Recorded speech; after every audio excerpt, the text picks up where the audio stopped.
वरदानंद वरदानंद वरदानंद वरदानंद वरदानंद वरदानंद वरदानंद भीषण हितकर रूप पाहुले वरे. पूज्य स्वामीजी स्थानापन्न झालेले आहेत. आपण सर्वांनी आपल्याच जागेवरून त्यांना मनःपूर्वक अभिवादन करूया.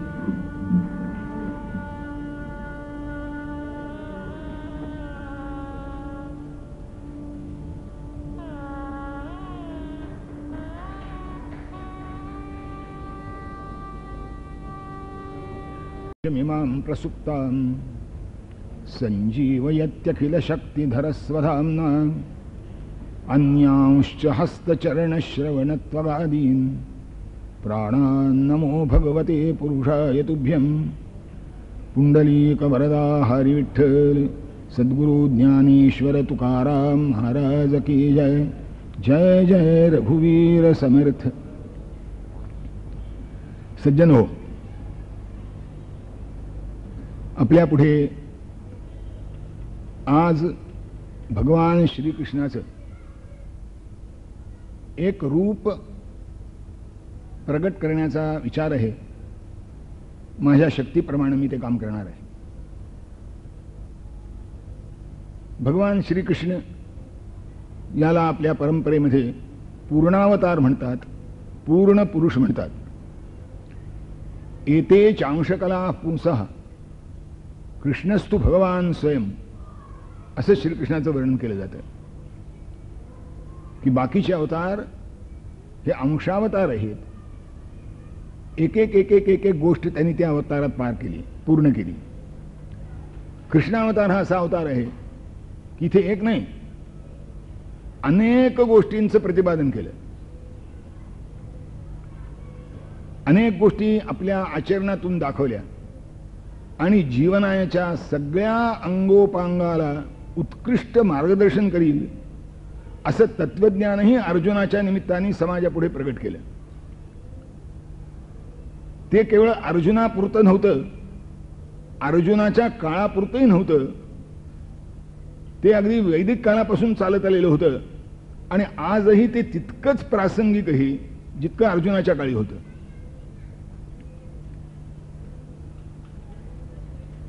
आधुनिक पद्धतीमध्ये गोष्टी कालबाह्य झाल्या म्हणण्याची पद्धत आहे की हे कालबाह्य झालं, हे कालबाह्य झालं, हे कालबाह्य झालं आणि यांचं कालबाह्य किती किती तासात होतं हे सुद्धा सांगणं कठीण आहे. यांची कालबाह्यता जणू कपड्याच्या आणि केशाच्या वेशभूषेवरच अवलंबून असते, बाकी कुठेही नसते. एक गोष्ट आपण विचारात घेतली पाहिजे, एखाद्या वस्तूचं मॉडेल कोणत्या वर्षातलं याला महत्व असतं, पण परमेश्वरानं हे जे मॉडेल निर्माण केलंय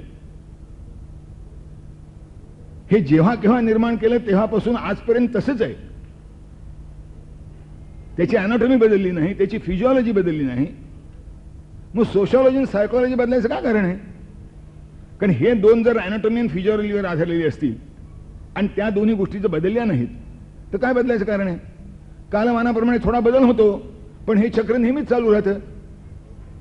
उन्हाळ्यामध्ये पंखा हवासा वाटतो, हिवाळ्यामध्ये शेगडी हवीशी वाटते, पावसाळ्यामध्ये छत्री हवीशी वाटते. आता हे कालाप्रमाणे बदल नाही का? आणि नेहमीचे येतो मग पावसाळा म्हणून उन्हाळ्यानंतर पावसाळा, पावसाळ्यानंतर हिवाळा, हिवाळ्यानंतर उन्हाळा, हे चक्र चालूच असतं.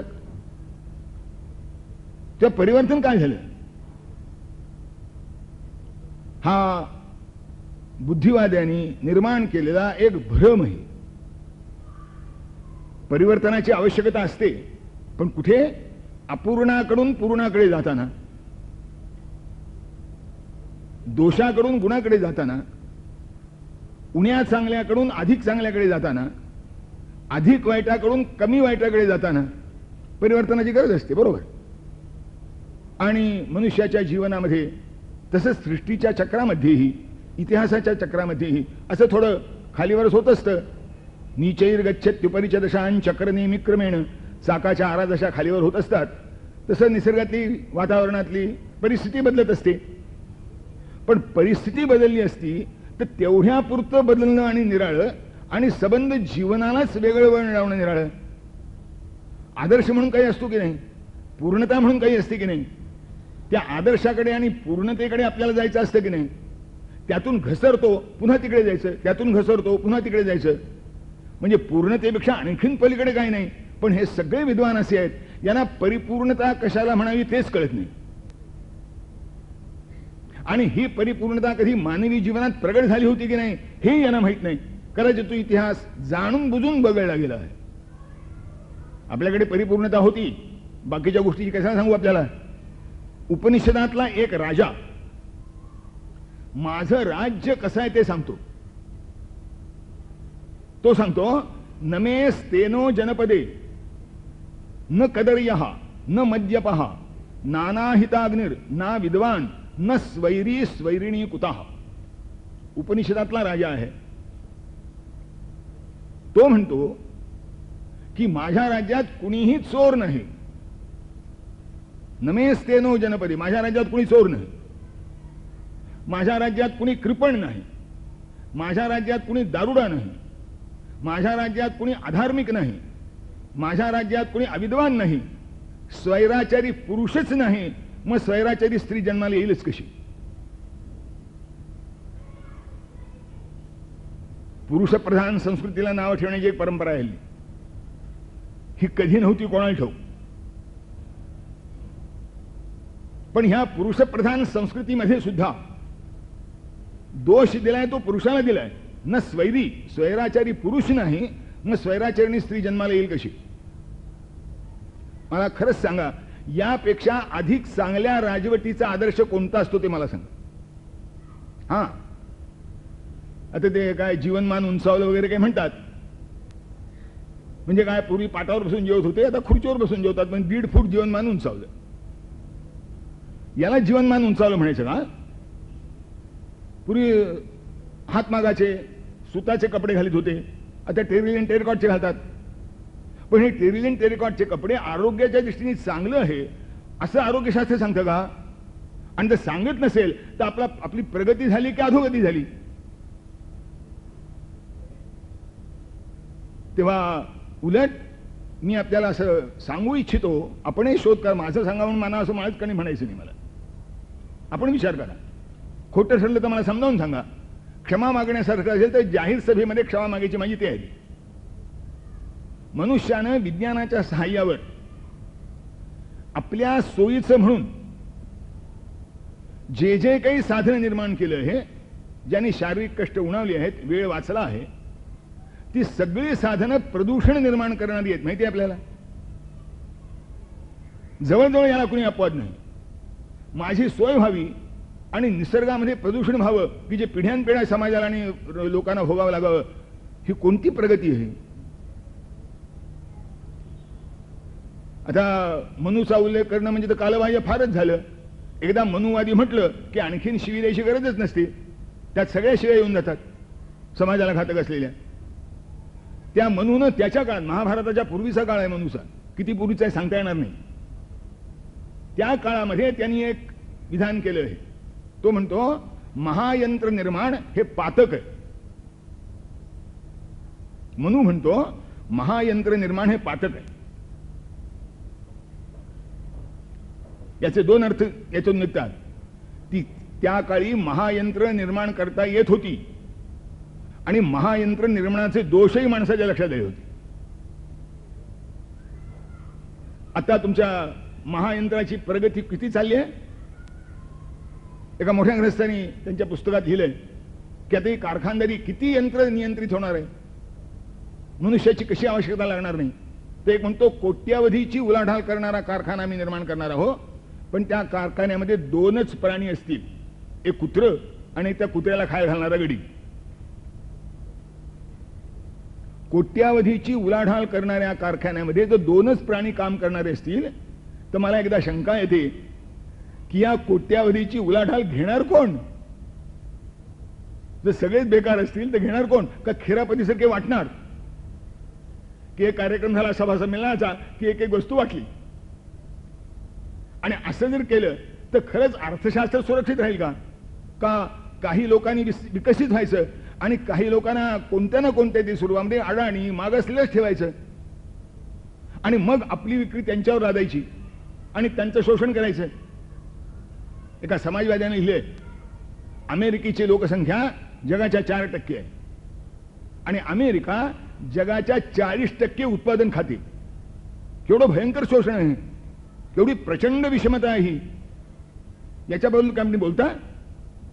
आज आधुनिक शास्त्रातलं सगळ्यात प्रगत हत्यार जे आहे अणुध्वम, अणुबॉम्ब, तो नको, तो नको, तो नको असं सगळीकडे घोषणा चालली आहे. म्हणजे याचा अर्थ ती प्रगतीकडे तुम्ही जातात का मागासल्याकडे जातात. म्हणजे अणुबॉम्ब कडून मागे जायचं असाच विज्ञानाचा अर्थ होतो ना. कारण अणुबॉम्ब खातं काय एकदा कळलं, ही विचारसरणी एकदा स्वीकारली की महायंत्र निर्माण कसं पातक आहे हे समजू शकतं. असो, इतक्या मागे आपल्याला जायचं कारण नाही. आणि म्हणून यंत्रच निर्माण असं म्हटलेलं नाही, महायंत्र निर्माण पातक म्हटलं. आपण त्या दिवसेदिवस महायंत्र निर्मितीकडे जातो हो. काही काळ बरं वाटेल, पुढे हे मी सगळं एवढ्या करता सांगतोय की समाज व्यवस्था ही सगळ्या पातळीवर विस्कळीत झाली आहे. काहीही चांगलं राहिलेलं नाही, कुणीही आशादायक नाही असं म्हटलं तरी चालेल. फक्त आपली परंपरा आणि आपले गाथा, ज्ञानेश्वरी, दासबोध यासारखे सद्ग्रंथ एवढेच आदर्श उरले आहेत. बाकी आदर्श नामशेष झाले आहेत असं म्हणता येतं. हे पुस्तकातले आदर्श पुस्तकात ठेवून काय उपयोगाचे. कारण तसं म्हटलं तर ज्ञानेश्वरी, गाथा, दासबोध हे जे अतिशय पवित्र मान्य ग्रंथ, ज्याचं भूषण मिरवावं असे ग्रंथ, पण हे समाजामध्ये कोण वाचतो. परंपरावादी, बुरसटलेले, मागासलेले, अंधश्रद्ध. आणि प्रज्ञावान पुरुष काय करतात, साहित्यिक काय करतात. एका साहित्य संमेलनाच्या अध्यक्षांनी व्यासपीठावर उभं राहून सांगितलं, मी ज्ञानेश्वरी अजून वाचली नाही म्हणाले. दुसऱ्या साहित्य संमेलनाच्या अध्यक्षांनी मी न वाचलेल्या ग्रंथाचं एक पुस्तक प्रकाशित केले, मी न वाचलेले ग्रंथ, आणि ते का वाचले नाही वगैरे त्याचं वर्णन, त्यात दासबोधाचा उल्लेख केला. म्हणजे एक मराठी साहित्य संमेलनाचा अध्यक्ष ज्ञानेश्वरी वाचली नाही म्हणतो, दुसरा मराठी साहित्य संमेलनाचा अध्यक्ष मी दासबोध वाचला नाही म्हणतो. म्हणजे समाजाच्या हिताची दोन्ही अंग काढून घेतली, दोन्ही अवयव काढून घेतले, डोळे काढून घेतले, हात काढून घेतले, पाय काढून घेतले, कारण हे दोन्ही दोन आहेत. ही समाजधारणा, ही समाज रचना, ही समाजातली व्यवस्था आपण चांगलं आहे असं म्हणणार का. आपल्या परंपरेमध्ये माणूस हा इतर पशुसृष्टीपेक्षा कसा वेगळा आहे हे सांगताना असं म्हटलंय, आहार निद्रा भयमैथुनंच सामान्यमेतत् पशुभिर्नराणाम धर्मो हि तेषाम अधिको विशेषः धर्मेण हीना पशुभिः समाना. आज धर्म म्हटलं की बिचकायला होतं. त्या काही काही गोष्टीची ॲलर्जी असते म्हणतात ना, तसं हल्ली धर्म शब्दाचीच ॲलर्जी झाली अनेकाला. मूळ कळलं नाही म्हणून झाली. अरे धारणा धर्ममित्यावहु, जो समाजाचं धारण करतो त्याला धर्म म्हणतात. माणसं उपासना कांडाला धर्म म्हणतात. आता उपासना वेगवेगळ्या असू शकतात, असाव्याही, असल्याच पाहिजेत, कारण प्रत्येकाची सोय झाली पाहिजे. जेवणामध्ये भाकरी आणि आमटी किंवा भाकरी आणि भाजी किंवा भात आणि आमटी किंवा भात आणि भाजी किंवा पोळी आणि आमटी एवढं भागतं ना, मग 1000 पाकक्रियांचं पुस्तक कशाला. आणि ते इतकं लोकप्रिय होतं म्हणे की 5 वर्षात त्याच्या 10-15 आवृत्त्या निघतात. आणि म्हणूनच डॉक्टरी व्यवसायाकरता 20-20, 25-25 हजार कॅपिटेशन फी लोक न जातात. कारण 1000 पाकक्रियाचा परिणाम तोच होणार शेवटी. आपल्याकडे पक्वान्न खाऊच नाही असा निषेध नाही, पण देवकार्य पितृकार्या व्यतिरिक्त मिष्टान्न भोजन, पक्वान्न भोजन हे आपल्या शास्त्रांनी पाप सांगितले. देवकार्य पितृकार्याचे दिवस कोणत्याही सश्रद्ध माणसाच्या घरात सुद्धा वर्षाकाठी 25-30 पेक्षा जास्त नसतात. 365 दिवसातले 25-30 दिवस मिष्टान्न पक्वान्न भोजन केलं तर काय बिघडत नाही. याला सकाळ दुपार संध्याकाळ चेंज पाहिजे, आठवड्यातून चेंज पाहिजे, आजचं उद्याला नको. आता पोट बिघडेल नाही तर काय होईल. मग पोट बिघडू नये म्हणून त्याच्याबरोबर काही प्रकारचे, त्याच्याबरोबरच म्हणजे आपण जे मसाल्याचे पदार्थ वापरतो ना, हे खरं म्हणजे सगळे औषध आहेत. आपण ते अन्नातच समाविष्ट केले रुची वाढावी म्हणून. म्हणजे त्यांचा औषधी होऊन गेला, आता फक्त रुची राहिली. आणि रुची स्वीकारली की काय होतं पोटाचं. आहार जो मनुष्य घेतो तो कशा करता घेतो, शरीराचं पोषण व्हावं म्हणून घेतो का जिभेचा संतोष व्हावा म्हणून घेतो? प्रामाणिकपणे शास्त्र आपण काय करतो हा प्रश्न निळा. आहार मनुष्याला शरीराच्या धारणेकरता घ्यावा लागतो. जीभ हे एक मध्ये माध्यम आहे, ती सामान्यतः चांगलं वाईट ठरवते आणि मग आहार स्वीकारला जातो. आता जर कोणी असं म्हटलं किंवा जीभ म्हणाली उद्या की मी मला जे चांगलं लागतं ते खाईन, शरीराचा विचार करण्याची काही माझ्यावर जबाबदारी नाही, मला व्यक्ती स्वातंत्र्य असलंच पाहिजे,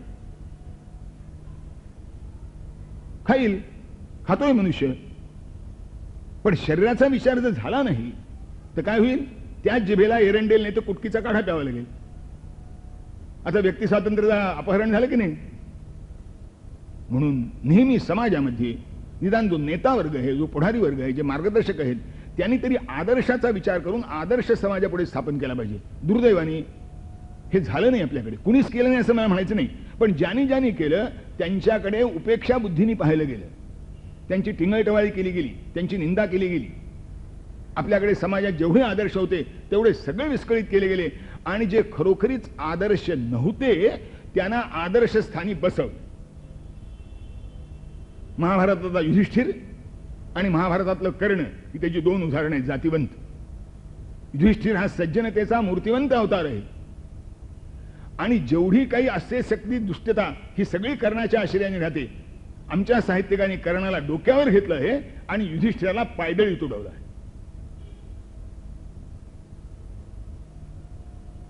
एका साहित्यिकाने लिहिले, युधिष्ठिराची जी काय असेल नसेल ती गुणवत्ता कर्णाच्या पदांगुलीचे नख धुवावयासही पुरेशी नाही.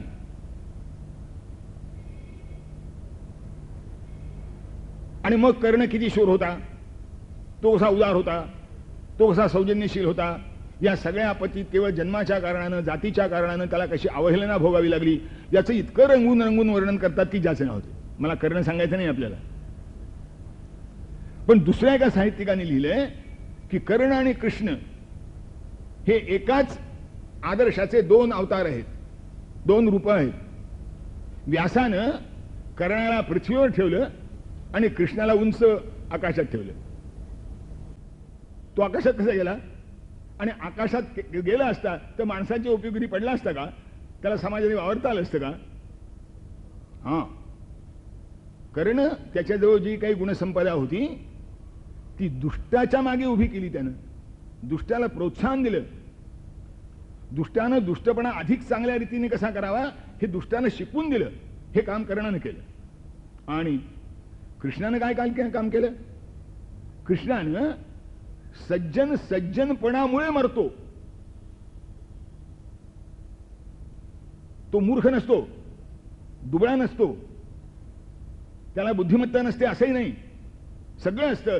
पण त्याचा सज्जनपणा असा आहे की त्या सज्जनपणामुळे दुसऱ्या माणसाला नेहमीच क्षमाशीलतेने वागवणं, दुसऱ्या माणसाला संधी देणं, आपण थोडी माघार घेणं, हे सगळे सज्जनाचे गुण आहेत. आणि हे सज्जनाचे गुण त्याच्या खऱ्या कल्याणाच्या दृष्टीने आड येतात.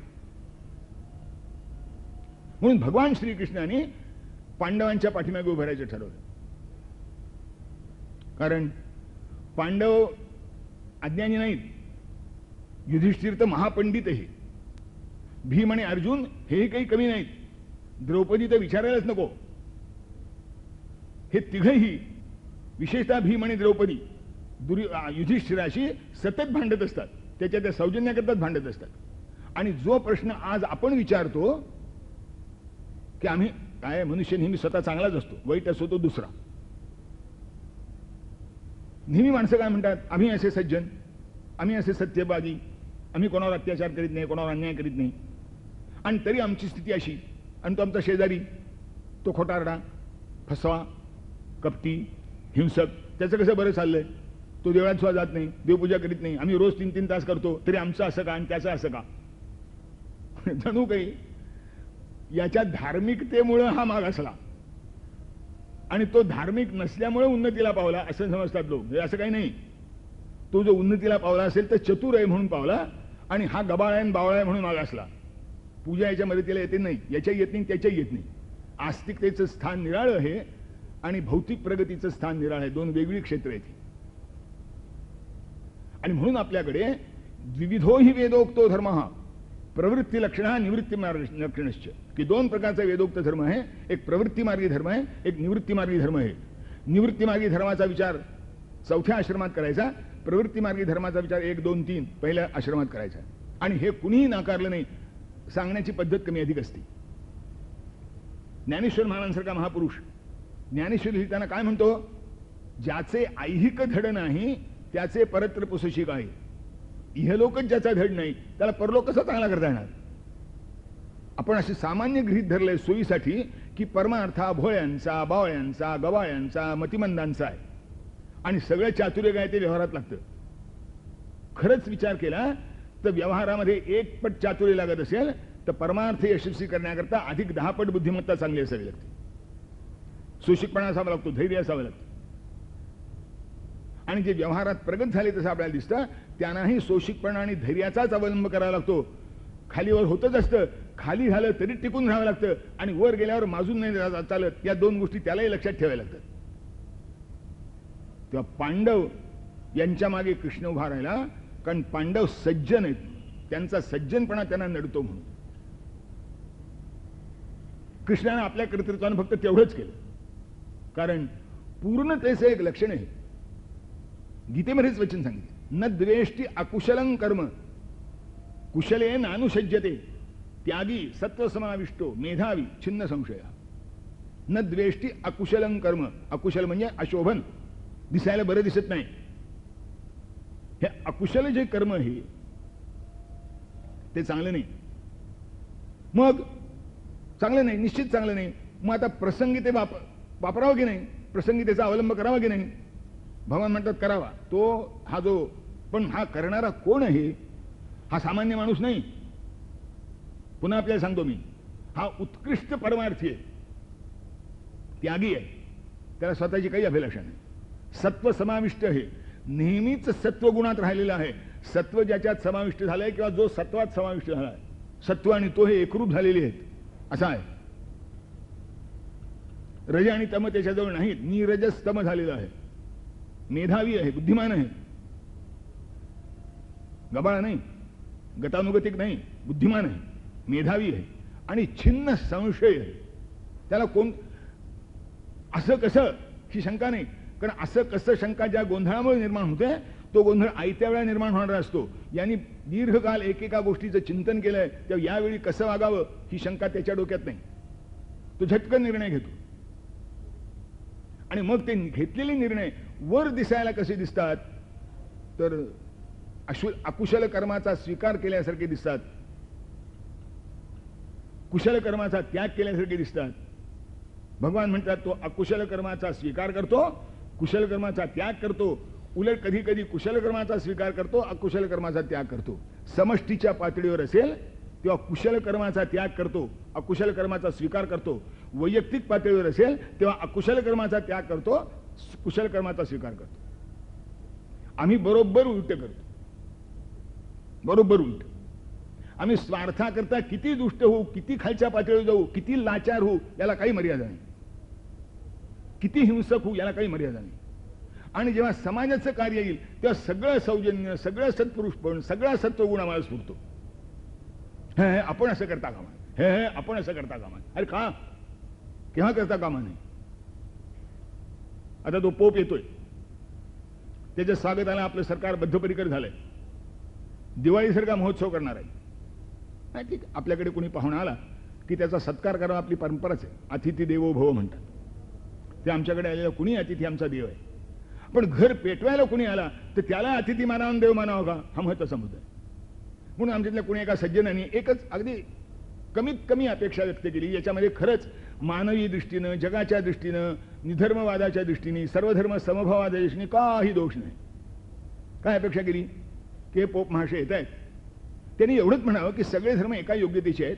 याच धर्माने गेलं म्हणजे कल्याण होतं असं नाही, कोणत्याही धर्माने गेलं तरी कल्याण होतं. प्रामाणिकाचं मात्र कोणत्याही धर्माने गेलं तरी प्रामाणिकाचं कर्म होतं. एवढंच म्हणावं. आता यात वाईट काय आहे, खोटं काय आहे. तुम्ही हेच मानता ना, मग हे पोपला म्हणायला सांगितलं फक्त, आणखीन काय आहे. कारण इथे त्यांचे बाकीचे जे लहान मोठे पोप आहेत, पादरी आहेत, ते असं करीत नाहीत. हा सगळ्यात मूर्धन्य आहे. तेव्हा यानं तसं म्हणावं, म्हणजे यानं विचारता येईल की तुम्ही काय चालवलंय. त्याचं सुद्धा तोंड बंद करण्याची योजना आमच्याकडे सरकारने आखली आहे. आता ही लाचारीची परिसीमा झाली. म्हणून पोपचा निषेध करणं, कोणाचाही निषेध करणं हे अकुशल कर्म असलं तरी समाजाच्या कल्याणाकरता ते केलं पाहिजे. न द्वेष्टी अकुशलम कर्म. आणि अतिथीचं स्वागत करणं हे सज्जन्याचं लक्षण असलं तरी कुशले नानुसज्जते, त्याच्यावरच बोट ठेवून वागलं पाहिजे नाही असं चालणार नाही. पण हे करणारा कोण पाहिजे? त्यागी सत्व समाविष्टो मेधावी छिन्न संशया पाहिजे. आमचा समाज असा होता एकेकाळी, आणि अशा काही व्यक्ती आमच्या समाजात होऊन गेल्या आणि त्या सगळ्यांचा मूर्तिमंत आदर्श आहे भगवान श्रीकृष्ण. की जनहितं ध्येयम केवलान जनस्तुती. जनाचं हित कशात आहे ते पाहिलं, स्तुती कोणी करी असं आहे. आणि मागून करतात हो सगळे. पुढाऱ्याची स्तुती फक्त त्याच्या तोंडावर होती, पण हे जे आदर्श पुरुष असतात ना, यांची स्तुती कितीही काळ गेला तरी ती कधी मलिन होत नाही. तिचा प्रभाव आहे तो वाढतच जातो. ज्ञानेश्वर महाराजांना 750 वर्ष झाली, त्यांच्या पालखीची गर्दी एकही दिवसांनी कमी झाली नाही. आणि कुणी त्याला गर्दी गोळा करण्याचा ट्रक पाठवली नाही ते आरक्षित दलाला साध्या वेशात बसून गर्दी दाखवली नाही. गर्दी दिवसेदिवस वाढते. आणि ह्या वर्गामध्ये फक्त असे तसे नाही, चांगल्या उच्च दर्जाचे सुशिक्षित आहेत, चांगले श्रीमंत आहेत, मध्यमवर्गीय आहेत, या सगळ्यांनी गर्दी केलेली आहे. आणि यांना मात्र यांच्या जयंत्या साजऱ्या करताना ट्रक पाठवून माणसं आणावी लागतात, तर जयंती कशी तरी साजरी होती. आता पुण्यतिथी तर कोणाची नसतेच. एका दिवशीने बरोबर आहे, पुण्य असेल तर तिथे चांगली व्हायची ना. ते जयंत्या साजऱ्या करतात ते त्यातल्यात बरं आहे, कारण पुढचं यांचं सांगण्यासारखं वागण्यासारखं काही नसतंच. नाही तर सामान्यतः आपल्याकडे असं आहे की चांगला मनुष्य आहे त्याची पुण्यतिथी साजरी करायची, आणि जो अवतारी पुरुष आहे त्याची जयंती साजरी करायची. कारण त्याच्या वर्तनाविषयी शंका राहत नाही, आणि हा चांगला आहे सिद्ध होईपर्यंत थांबलं पाहिजे. आता यांना यांच्या वर्तनाविषयी नेहमीच शंका, यानं पुढे काही चांगलं नसतं तेव्हा जयंती साजरी करून घेतात झालं. मी हे सांगतोय आपल्या एवढ्यासाठी की पांडव दुबळे नाहीत. एका साहित्यिकाने दिलंय, कृष्णानं पांडवांच्या हातून लहान मुलाचा हात धरून जशी बाराखडी गिरवून घ्यावी तसं राज्य संपादन, राज्यप्राप्ती, युद्ध हे गिरवून घेतलं. यातलं काही झालेलं नाही. हे एकापेक्षा एक शूर आहे. अर्जुन आणि भीमाच्या शौर्याला तर सीमा नाही. ज्या कर्णाचं शूर म्हणून वर्णन केलं जातं तो कर्ण निदान भीमार्जुनांच्या समोर कधी विजयी झालाय अशी महाभारतात नोंद नाही. आणि हे धृतराष्ट्रानं नोंदवलं. धृतराष्ट्र म्हणतो, कृतवान यानी युद्धानी कर्ण पांडुसुतैसह सर्वत्र पांडवा कर्णम अजयंतरणाजिरे. की जिथे जिथे भीमार्जुनाशी संबंध आला त्या सगळ्या ठिकाणी कर्णाचा पराभव झाला आहे आणि भीमार्जुनांचा विजय झाला आहे.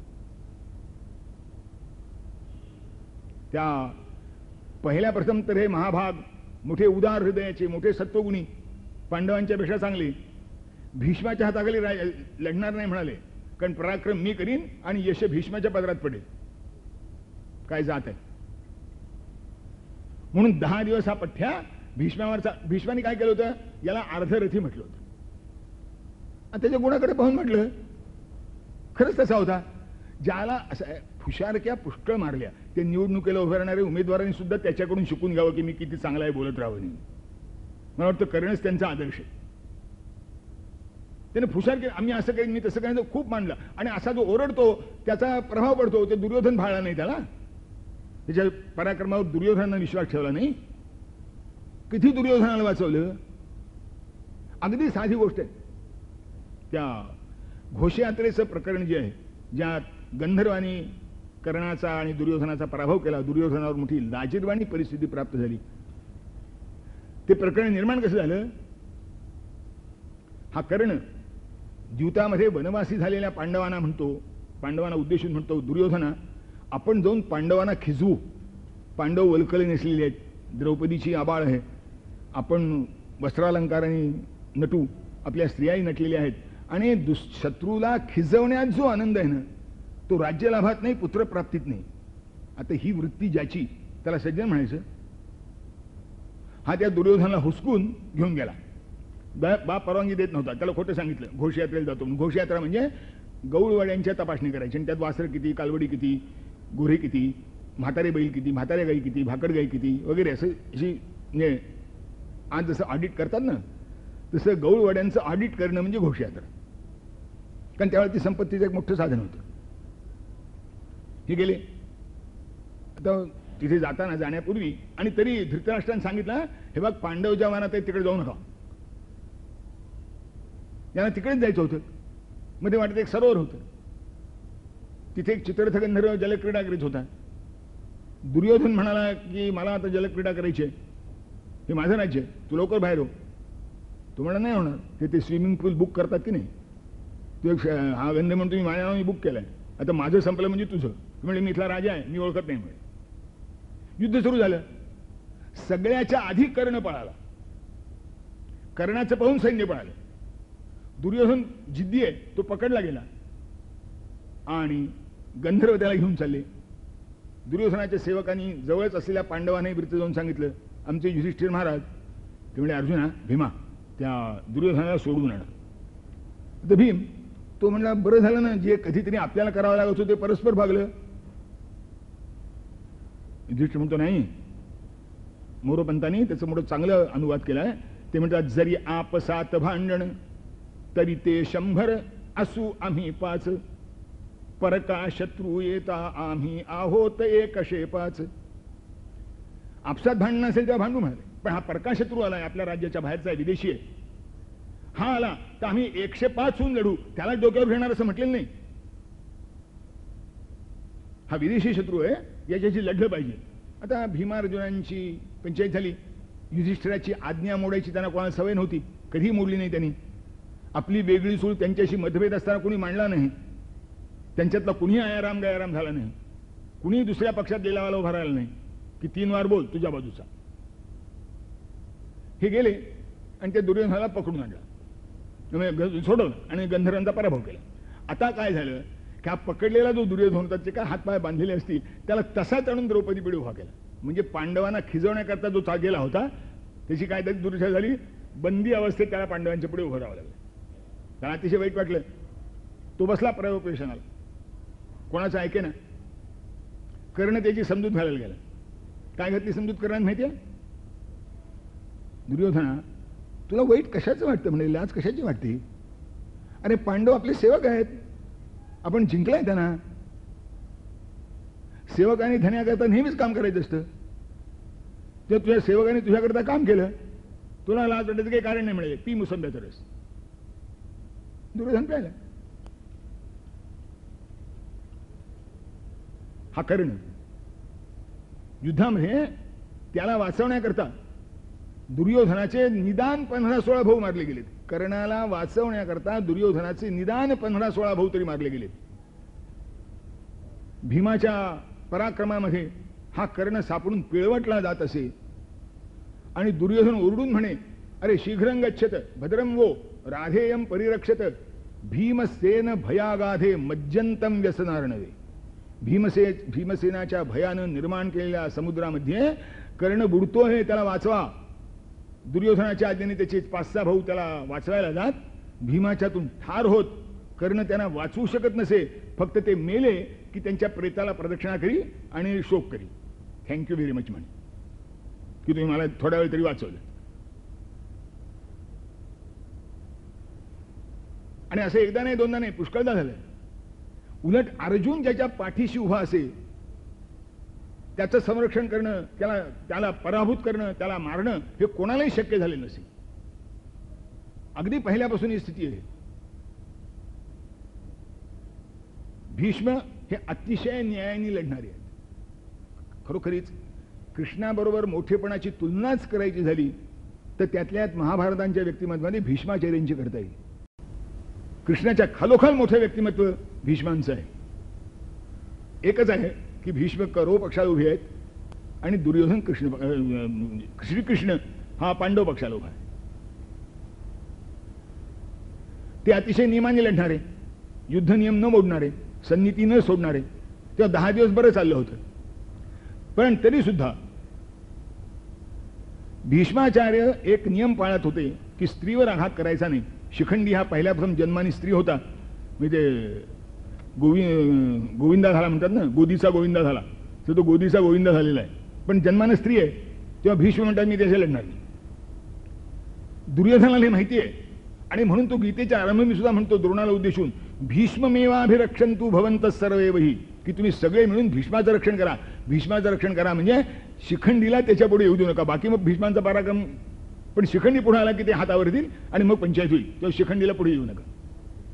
आणि हे त्यांनी दुःशासनाला सांगितलं, शकुनीला सांगितलं, कृपाचार्याला सांगितलं, अश्वत्थाम्याला सांगितलं, द्रोणाचार्याला सांगितलं. हे त्यांच्यातले खंदेवीर. पण कुणीही शिखंडीला बाजूला करू शकला नाही, कारण अर्जुन मागं उभा आहे. अभिमन्यू कुठे त्या संसप्तकाशी लढताना गुंतलेला असताना एकट्या शिरलेल्या अभिमन्यूला 6 जणांनी मिळून कपट्यांनी ठार मारलंय. हे जेव्हा अर्जुनाला कळलं तेव्हा तो संतापला, रणांगणावर आला. त्यावेळेला कर्णाचा मुलगा वृषसेन हा लढतोय आणि तोही चांगला पराक्रमी आहे. अर्जुन तिथे आला, मागे दुर्योधन आहे, कर्ण आहे, दुःशासन आहे, आणि त्यांना उद्देशून म्हणतो की अरे मी पाठीशी नसताना तुम्ही 6 जणांनी मिळून माझ्या मुलाला ठार केलं. कर्ण, आता तुझा मुलगा तुझ्या समोर ठार करतो, सामर्थ्य असलं तर वाचीव. आणि अर्जुनानं वृषसेनाला ठार मारलं. एक साहित्यिक मला म्हणाले, अहो वृषसेनाला ठार मारल्यात काय कौतुक आहे अर्जुनाचं. भाषा कशी बोलतात बघा. कुणी म्हणाल की खरंच आहे, वृषसेनाला ठार मारण्यात काय कौतुक आहे अर्जुनाचं. म्हणजे वृषसेनाला ठार मारलं हे कौतुकाचं नाही, कर्ण त्याचं रक्षण करू शकला नाही अर्जुनाच्या पुढे, हे महत्वाचं आहे. की मागं प्रत्यक्ष जन्मदाता पिता उभा आहे, आपल्या मुलाच्या रक्षणाकरता तो किती जिद्दीनं लढला असला पाहिजे, पण त्याच्या त्या जिद्दीचा काही परिणाम झाला नाही. अर्जुनानं त्याला ठार केलं, हा पराक्रम आहे. मग गप्प बसली. असं काहीतरी काय यांची असं काहीतरी चमत्कारिक मांडायचं. त्या अर्जुनानं उत्तरेचा त्याग केला.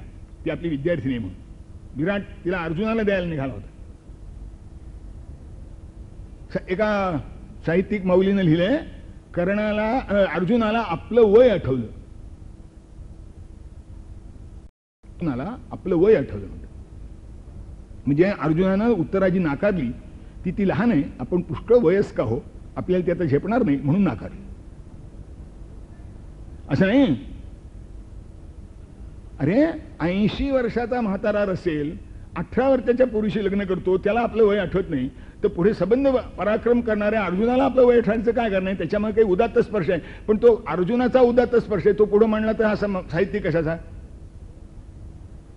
त्या अर्जुनाला वय आठवलं.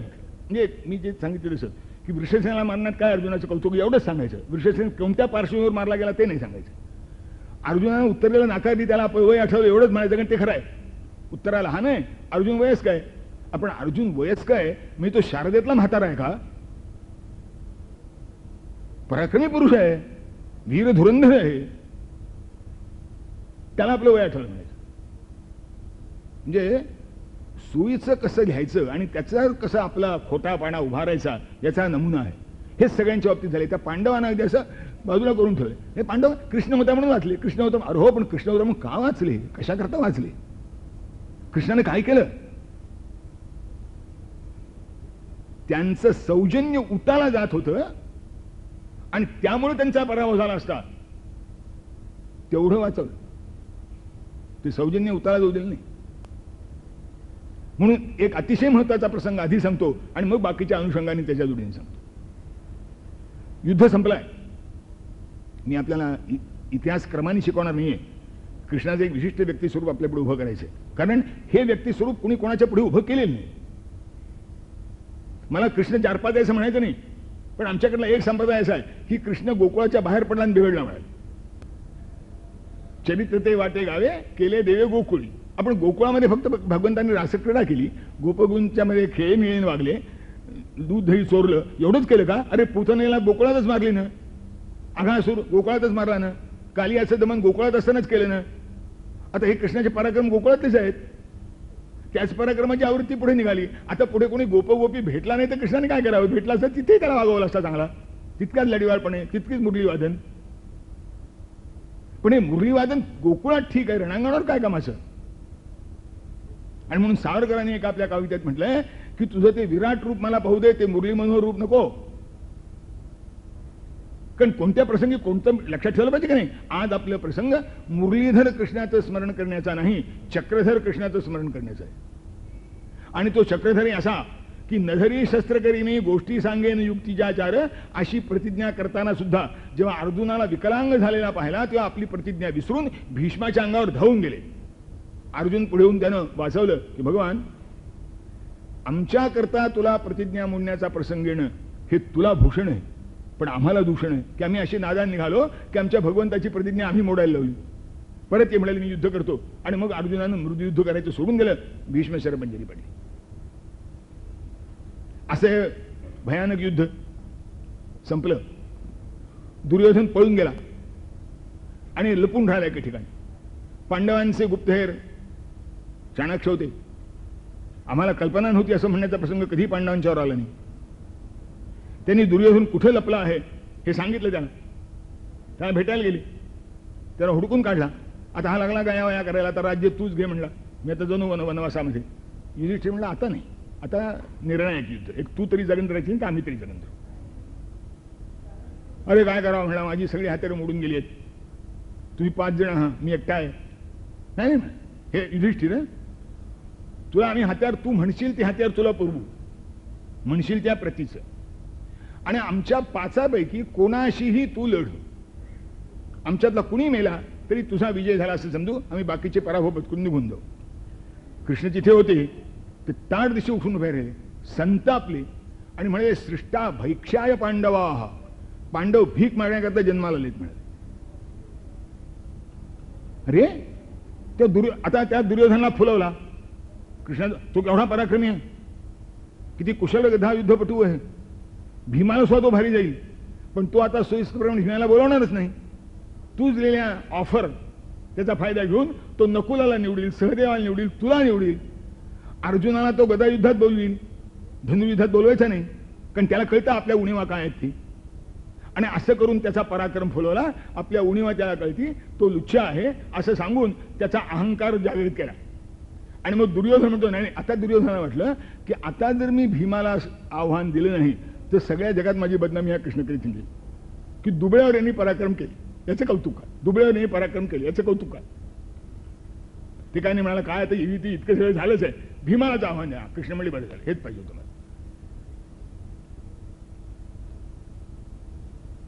आता तू तुझ्या इष्ट अशा हत्यारांनी लढ, आमच्यापैकी कोणाशी लढ, हे सौजन्य आहे की नाही. पण ह्या वेळेला दुर्योधनाशी काय कामाचं. ही काय रणांगणावरची परीक्षा आहे, तुमच्या रणभूमीवरची. युद्ध सुरू झालं. बलराम दादा तिथे आले. दोघेही दुर्योधन आणि भीम दोघेही बलराम दादाचे शिष्य गदा युद्धातले. ते काय म्हणाले, बघा तुम्ही दोघेही माझे विद्यार्थी आहात, तुमचे गदा युद्ध पाहण्यात मला आनंद आहे म्हणाले, पण नियम कोणी मोडायचे नाही. कारण गदा युद्धाचा एक नियम असा आहे की कमरेखाली वार करायचा नाही. पण आपल्याला एक लक्षात येत नाही की भीमानं हा निर्णय मोडला आहे, नियम मोडला आहे, पण कारण काय, तो भीमाच्या बाबतीत गदा युद्धाचा हा नियम अमेंड झाला आहे. द्यूताच्या वेळेला या चांडाळानं आपली मांडी उघडी करून द्रौपदीला दाखवली होती. आता हा पुरुष भर सभेत बसलाय, पण इतका निर्लज्ज आहे की एका कुलीन स्त्री पुढे मांडी उघडी करतो. आणि हे पाहिल्यावर भीम संतापलाय. तो म्हणला, चांडाळा माझी गदा तुझ्या त्या मांडीवर बसेल, मांड्या फोडीन म्हणले तुझ्या. ही मी इथे प्रतिज्ञा करतो, भर सभेत केलेली प्रतिज्ञा आहे. आता भर सभेत केलेली प्रतिज्ञा मांड्या फोडण्याची म्हणजे तो गांडी खाली कमरेखाली वार करणार नाही, हा नियम अमेंड झाला की नाही. कारण मांड्या जर कमरेच्या खालीच असतात तर भीमानं काय करा. दुर्योधनाला शीर्षासन करायला दोन मांड्या फोडायच्या. त्याने आपला नियम प्रतिज्ञा पाळली, फोडल्या मांड्या. कारण त्या काळी प्रतिज्ञा पालन हे फार महत्वाचं मानलं जायचं. दिलेला शब्द चुकता कामा नये, मग त्याचा काही परिणाम होत, अशी फार सावधान असत मिळेल. आता इथे जर कृष्ण नसता तर काय झालं असतं, काय झालं असतं, नकुल मार खाऊन मेला असता आणि दिलेल्या शब्दाप्रमाणे महाराज सगळे निघून गेले असते. याने भीम तसंच तो कुशल होता, आणि कुशल होता, अतिशय सावध होता. आपला पुढे प्रसंग भीमाशी आहे हे त्याला माहिती आहे. त्यानं 13 वर्ष एक प्रचंड लोखंडाचा पुतळा केला होता भीमासारखा आणि त्याच्याशी गदा युद्धाची सराव करीत होता. त्या पोत्याला बुक्क्या मारून मुष्टियुद्धाचं प्रॅक्टिस करतात त्यातला प्रकार. 13 वर्ष सतत. आणि म्हणून प्रत्यक्ष युद्धाच्या वेळेला भीमाचं बल कितीही जरी चांगलं असलं तरी दुर्योधनाचं कौशल्य वाखाणण्यासारखं होतं. म्हणून युद्ध फार लांबणं नाही, किती लांबवायचं. म्हणून कृष्णानं अर्जुनाला आणि अर्जुनानं भीमाला खून केली. कदाचित ते समोर असतील, त्याने मांडी थोपटली, यांनी घाव घातला, मेला. प्रतिज्ञेचं पालन केलेलं आहे. आणि प्रतिज्ञेच्या पालनाकरता किती उग्रतेच्या टोकावर जातात ही मंडळी, तोही विचार घेण्यासारखा आहे. त्या कर्णाशी युद्ध झालं युधिष्ठिराचं. त्या युधिष्ठिराला त्याने हैराण केलं, वेडवाकडे बोलला. त्याला सवय, कर्णाला वेडवाकडं घाणेरडं बोलायची सवय आहे. भीमानं याचा अनेक वेळा पराभव केलाय. दुर्योधनाची मगाशी सांगितलं आपल्याला 15-16 भाऊ मारले गेले. शेवटी भीमाच्या हातातली सगळी हत्यारं संपली आहेत. तो दिवसभर लढून थकला आहे. आणि मग कर्ण त्या थकलेल्या आडव्या पडलेल्या भीमाला म्हणतो, पुनः पुनः स्तुवरक मूढ औदरिकेतेच अकृतास्त्रक मायोत्सिही बाल संग्राम कातर. भीमाला कर्ण म्हणतो, काय जात आहे, थकून पडलाय भीम. त्याला तो म्हणतो, नपुसक आहेस तू, पोरकट आहेस तू, युद्धाला घाबरणारा आहेस तू, खादाडा आहेस तू, त्या म्हणले निघून इथून. आता भीमाचा आहार चांगला होता, त्यात काही शंका नाही, पण शक्ती चांगली होती. त्या अण्णासाहेब खालीवाल्यांची पेशव्यातली गोष्ट आपल्याला माहिती की नाही, की त्यांचा आहार चांगला होता. त्यामुळे तर त्यांची त्या मित्रमंडळींनी थट्टा केली. त्यांच्या ते लक्षात आलं. जेवण बिवण सगळं झालं आणि त्याने चांदीचं पंचपात्र होतं, ते आता आहाराला देतात तसं नाही की असं दाबलं तर कोणाच्या हातून वागतून मोडतं. त्याला केव्हा पोचायला असा नियमच नाही. हे जाणं जुन्या काळाचं पंचपात्र आहे, हे मजबूत आहे. त्यांनी ते पंचपात्र उचललं आणि असं दाबलं, त्याचा मोदक झाला. आता करा म्हणली सरळ कोणाला सामर्थ्य, असं सामर्थ्य होतं. एक मादलेला घोडा आला, तो उडी मारून त्या घोड्यावर बसले, घोड्याच्या तोंडाला फेस येईपर्यंत घोडं पळवलं, घोडं थकलं, तेव्हा खाली उतरले. मी उगीच जेवत नाही म्हणले, ताकद आहे म्हणून जेवतो. भीमाला ताकद होती आणि लहानपणापासून होती. अरे हे लेकरू एकदा कोणतीच्या मांडीवर होतं, खाली पडलं तर खालचा दगडच फुटला, म्हणजे यांनी कून सुद्धा केलं नाही. असा पराक्रमी पुरुष आहे.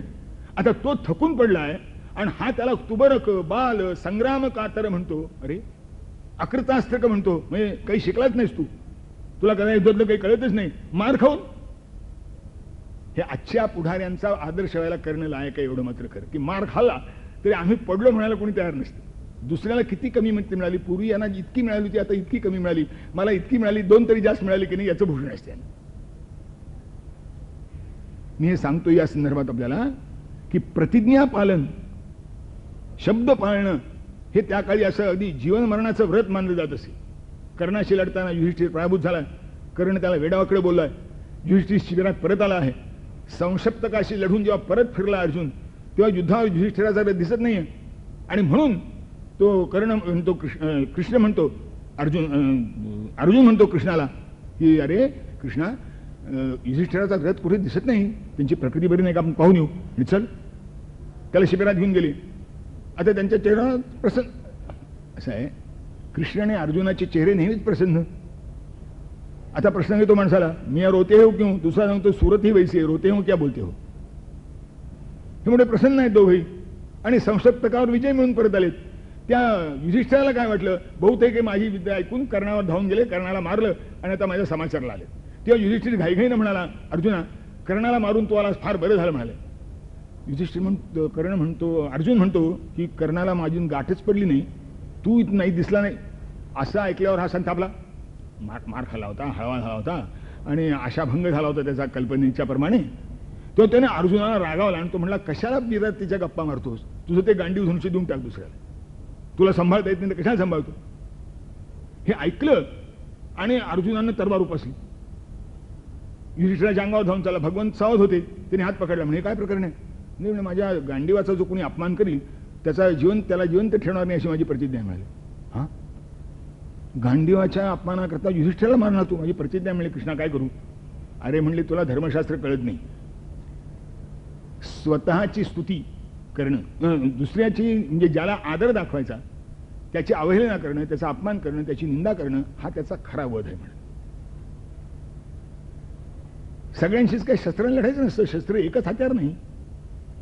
कोणाचा मृत्यू कशात आहे त्याप्रमाणे ठरवून ते करावं लागतं.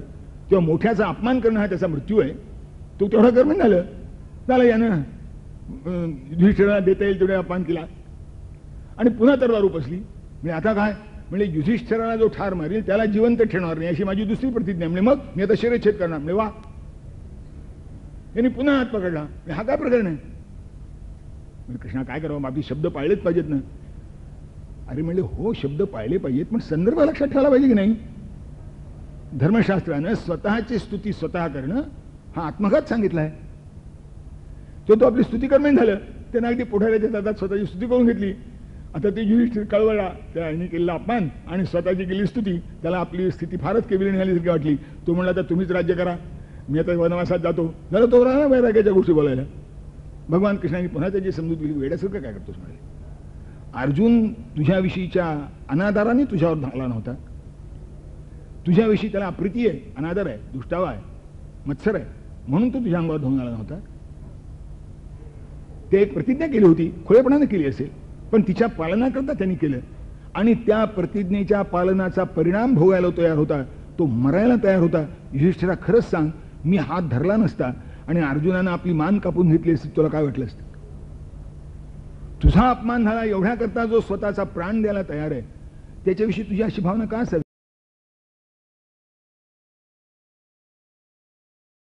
मी हात धरला नसता आणि अर्जुनानं आपली मान कापून घेतली असती, तुला काय वाटलं असतं? तुझा अपमान झाला एवढ्याकरता जो स्वतःचा प्राण द्यायला तयार आहे, त्याच्याविषयी तुझी अशी भावना का असावी? दोघांची समजूत पटली. दोघं एकमेकाच्या गळ्यात पडले. कृष्णाने दोघांच्यावर आलिंगन दिलं, त्यांच्या डोक्यावर हात ठेवले, रणांगणावर आले आणि कर्णाला मारला. कसा मारला? तो रथावर चाक उपसायला खाली उतरला होता. सूर्यास्त होत आलाय. थोडा वेळ पदरात पडला तर आजचा दिवस पदरात पडला, उद्या पुन्हा बघू नव्या दमानं, म्हणून तो सूर्यास्ताची वाट पाहत रथचक्र उद्धरतोय. आणि धर्मशास्त्र सांगतो काय, दुच्चांना धर्मशास्त्र नेहमीच आठवते. जसं आपल्याकडच्या सगळ्या बुद्धिवाद्यांना सौजन्य आठवतं की नाही हिंदूंचं. बाकी कोणी किती सौजन्याचा नाश केला तरी यांना चालतो, हिंदू समाजाने करता कामा. आणि हे स्वतः नुकत्याच एका चांगल्या प्रज्ञावान पुरुषाने मला प्रश्न विचारला की मिलिटंट होण्यात दोष काय? म्हणलं काहीच नाही.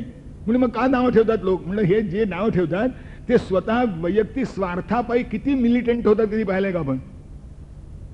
जेवढा दुष्टपणा, जेवढी उग्रता, जेवढा कट्टरपणा सगळा स्वीकारणं शक्य आहे तो सगळा स्वीकारतात आणि स्वार्थ जातो म्हणलं तर लाचारहून लाचार होतात. आता गेल्या 4-8-15 दिवसात आपण हे दृश्य पाहतो ना, कोण कसा वागतो कोण कसा वागतो. ते ज्यांच्याशी तोंड पडणार नाही म्हणतो त्यांच्या गळ्यात घालतात, त्यांचे पाय धरतात, असं सगळं चालतो. हे स्वार्था करतात. काही उदात्त ध्येया करता कोणी जरा इकडे तिकडे झाला की बोलतात. हा स्वभाव आहे आणि हा हिंदूंच्याच वाट्याला येतो. कारण कृष्ण विसरलो आपण. त्या बुद्धापासून जे एक चमत्कारिक वळण लागलं सद्गुणाला, की ज्याचं सावरकरांनी सद्गुण विकृती या शब्दात वर्णन केलं, ते जर मी आमच्या गळ्यात घेतले, तसे खरंच सौजन्यशील झालो असतो, सद्गुणी झालो असतो तर काही दोष नव्हता. पण सद्गुणी झालो नाही आम्ही. वैयक्तिक स्वार्थापायी जितका नीचतम भाग स्वीकारता येईल तेवढा आम्ही स्वीकारलाय. जेवढं दुष्ट होणं शक्य आहे तेवढं सगळे दुष्ट होतो. फक्त उदात्त काही निघालं की हा मग यांचा सौजन्य उताळलं जातं. सौजन्य आमुचे मात्र उता जातसे, आमुचेचा आम्ही घेता म्हणती कसे, एकताच मिळवू लाथ जरी बसतसे, अशी स्थिती आहे आमची. किती उदाहरणं सांगू आपल्याला? एक गोष्ट सांगा, आमचा त्या दक्षिण आफ्रिकेशी संबंध नव्हता, इस्रायलशी संबंध नव्हता. का तर दक्षिण आफ्रिकेमध्ये तिथले जे स्थानिक लोक आहेत खऱ्या अर्थाने आदिवासी, हिंदुस्थानात कोणी आदिवासी नाही, सगळे इथले आदिवासीच आहेत तुमच्या आमच्या सकट. फक्त वनवासीच तेवढे आदिवासी. हे इंग्रजांनी आमच्या डोक्यात विष घुसवलं आणि आम्ही खोळेपणाने त्यांना आदिवासी अजूनही म्हणतो आहोत. आम्ही सगळे इथले स्थायिक आहोत, कुणी बाहेरनं आला नाही यातला. हां, बाहेरनं जे आले ते पारशी आले, बाहेरनं जे आले ते मुसलमान आले, बाहेरनं जे आले ते ख्रिश्चन आले, बाकी कुणी बाहेरनं आला नाही, सगळे इथले आहेत. पण दक्षिण आफ्रिकेत तसं नाही, तिथे आदिवासी आहेत आणि त्यांच्यावर या गोऱ्यांचं राज्य होतं. ते आता नेल्सन मंडेला येईपर्यंत तसंच होतं. नेल्सन मंडेला सुद्धा 27 वर्ष कारागृह सोसावा लागलाय. आमचा दक्षिण आफ्रिकेशी संबंध नाही, इस्रायलशी संबंध नाही. इस्रायलचे काय संबंध नाही तर इस्रायलने दुसऱ्याची भूमी आपल्या ताब्यात ठेवली, त्या गोलन टेकड्या, त्या तुमच्या पॅलेस्टाईनचा काही भाग, म्हणून त्यांच्याशी आमचे संबंध नाहीत. कारण आमचं सौजन्य. ठीक आहे, दुसऱ्याच भूमी आपल्या ताब्यात ठेवली म्हणून जर राजकीय संपर्काला तो त्याज्य, तर ज्यांनी आमचीच भूमी आपल्या ताब्यात ठेवली ते राज्य संपवायला योग्य कशी? चीननं आमची भूमी ताब्यात ठेवली, त्यांचे राजकीय संबंध आहेत. पाकिस्ताननं आमची भूमी म्हणजे पाकिस्तानची वाटणी झाल्यानंतर आमची भूमी ताब्यात ठेवली आहेत, आम्ही त्यांच्याशी सौजन्याने वागतो, राजकीय संबंध आहेत. त्यांच्याशी आहे तर मग इस्रायलचे वाकडं काय म्हणून? काही नाही, ते मुसलमान दुखवतील, दुसरं काय कारण नाही. मी आपल्याला एवढ्याकरता सांगतोय की केव्हा पालन करायचं आणि केव्हा नाही हे जे धोरण कृष्णाने राखलं ते राखलं नसतं तर पांडवांचा पराभव झाला असता.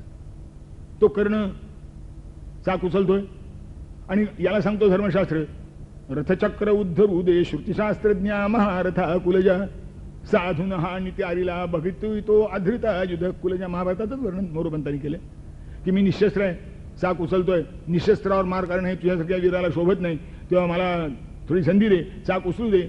हा चाक उचलायला थांबा कशाला? त्यावेळेला चक्राचं रक्षण करणारे स्वतंत्र सैनिक असत आणि ते बहुतेक सगळ्यात चांगल्या योद्ध्यांना पुरवले जात. इतकंच नाही तर अडचण आली तर आणखीन वापरण्या यावीत अशी हत्यारं आणि रथ मागे तयार असत.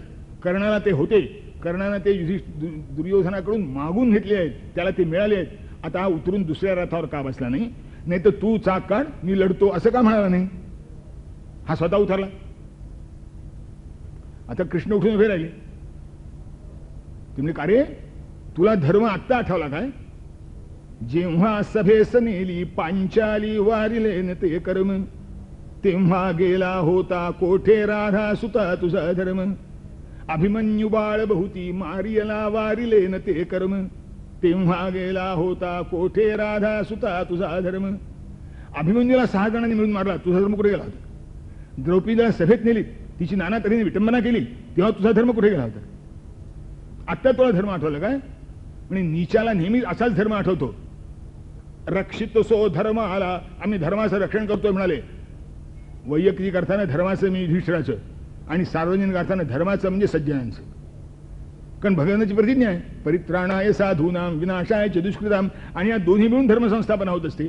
साधूंचं परित्राण व्हावं लागतं, दुष्टांचा नाश व्हावा लागतो आणि मग त्याच्यात दोन्ही मिळून धर्माचं परित्राण होतं. तेव्हा तेच काम मी करतो म्हणाले. अर्जुना मारला आणि आवरलेला हात अर्जुनानं भगवंताची आज्ञा म्हणून उठून उभा राहिला. कर्णाला ठार मारला. आता हे सगळे लोक त्याच्या नावाने ओरडतात आणि दोष अर्जुनाला देतात. आता खरं म्हणजे कृष्णाला द्यायला पाहिजे की नाही? कारण असला तर आरोपी नंबर कृष्ण आहे, अर्जुन हत्यार आहे तसं, पण कृष्णाच्या विरुद्ध बोलणं इतकं यांना परवडत नाही. म्हणजे कृष्णाला सांभाळून अर्जुनाला नाव ठेवणं एवढं त्यांचं काम आहे, भीमाला नाव ठेवणं एवढं त्यांचं काम आहे. कृष्णाने केलं, हे करवलं आणि हे जाणीवपूर्वक घडवून आणलेलं. जाणीवपूर्वक कर्णाला ठार मारल्यानंतर मोठ्या आनंदाने भगवान परत आले आणि युधिष्ठिराला अतिशय संतोषाने म्हणाले. काय म्हणाले माहितीये? यस्य द्यूतजितां कृष्णां प्राहसत्तस्य शकुनेश्च दुरात्मनः दुःशासन चतुर्थस्य भूमी पास्यति शोणितम. तिथे भविष्यकाळ वापरलाय आणि ते भूतकाळ वापरलंय की दुर्योधन, कर्ण, शकुनी आणि दुःशासन या चौघांचं रक्त पृथ्वी पिल. बाकीचे का मारले जातील? यांना संरक्षणाला उभे राहिले म्हणून. त्याने ज्यांना एकटा सोडला असतं तर मारायची काही गरजच नव्हती. भीष्माला द्रोणाला तरी का मारावं? ते चांगले होते की नाही? हो चांगले होते. मग का मारलं? आता काय करणार? आपल्याला माहितीये का वैद्यकातला एक नियम, गँग्रीन झाला म्हणजे ज्या सांध्याच्या खाली गँग्रीन झाला तेवढंच कापून चालत नाही, त्याच्यावरचा एक चांगला सांधा कापावा लागतो तर गँग्रीन चांगला बरा होतो. तेव्हा हे दुर्योधन गँग्रीन आहे आणि भीष्म द्रोण हे त्याच्या वरचा सांधा आहे. चांगला असलं काय करणार? कापून काढलाच पाहिजे, नाही तर सगळं शरीर सडून जातं, सगळा समाज सडून जातो. आता पुन्हा हा माझा तर्क आहे की भीष्म तरी या कौरव पक्षाच्या मागे का उभे राहिले?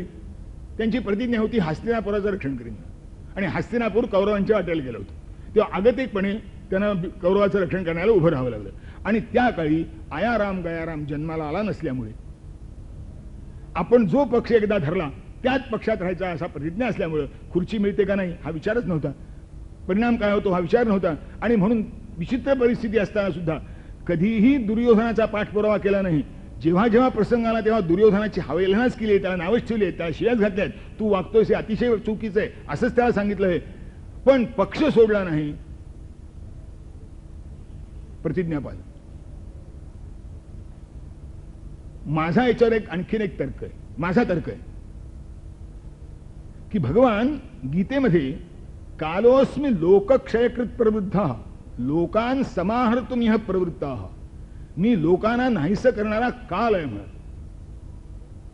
आता भीष्मचं कौरव पक्षात असते नसते तर पांडव पक्षातली वाईट माणसं कोणी मारली असती. तो दोन्ही बाजूने संहाराचा जो तोल आहे हा बरोबर राहावा म्हणून इकडे अर्जुन भीम आहेत आणि तिकडे भीष्मद्रोह आहे. त्यामुळे संहाराचा तोल बरोबर राहा. इकडे संहार तिकडे संहार. तिकडे 3 माणसं शिल्लक राहिली, इकडे 7 माणसं शिल्लक राहिली, बाकी सगळे मेले. आणि कृष्णाने त्याची उपेक्षा केली. जाऊ दे म्हणाल.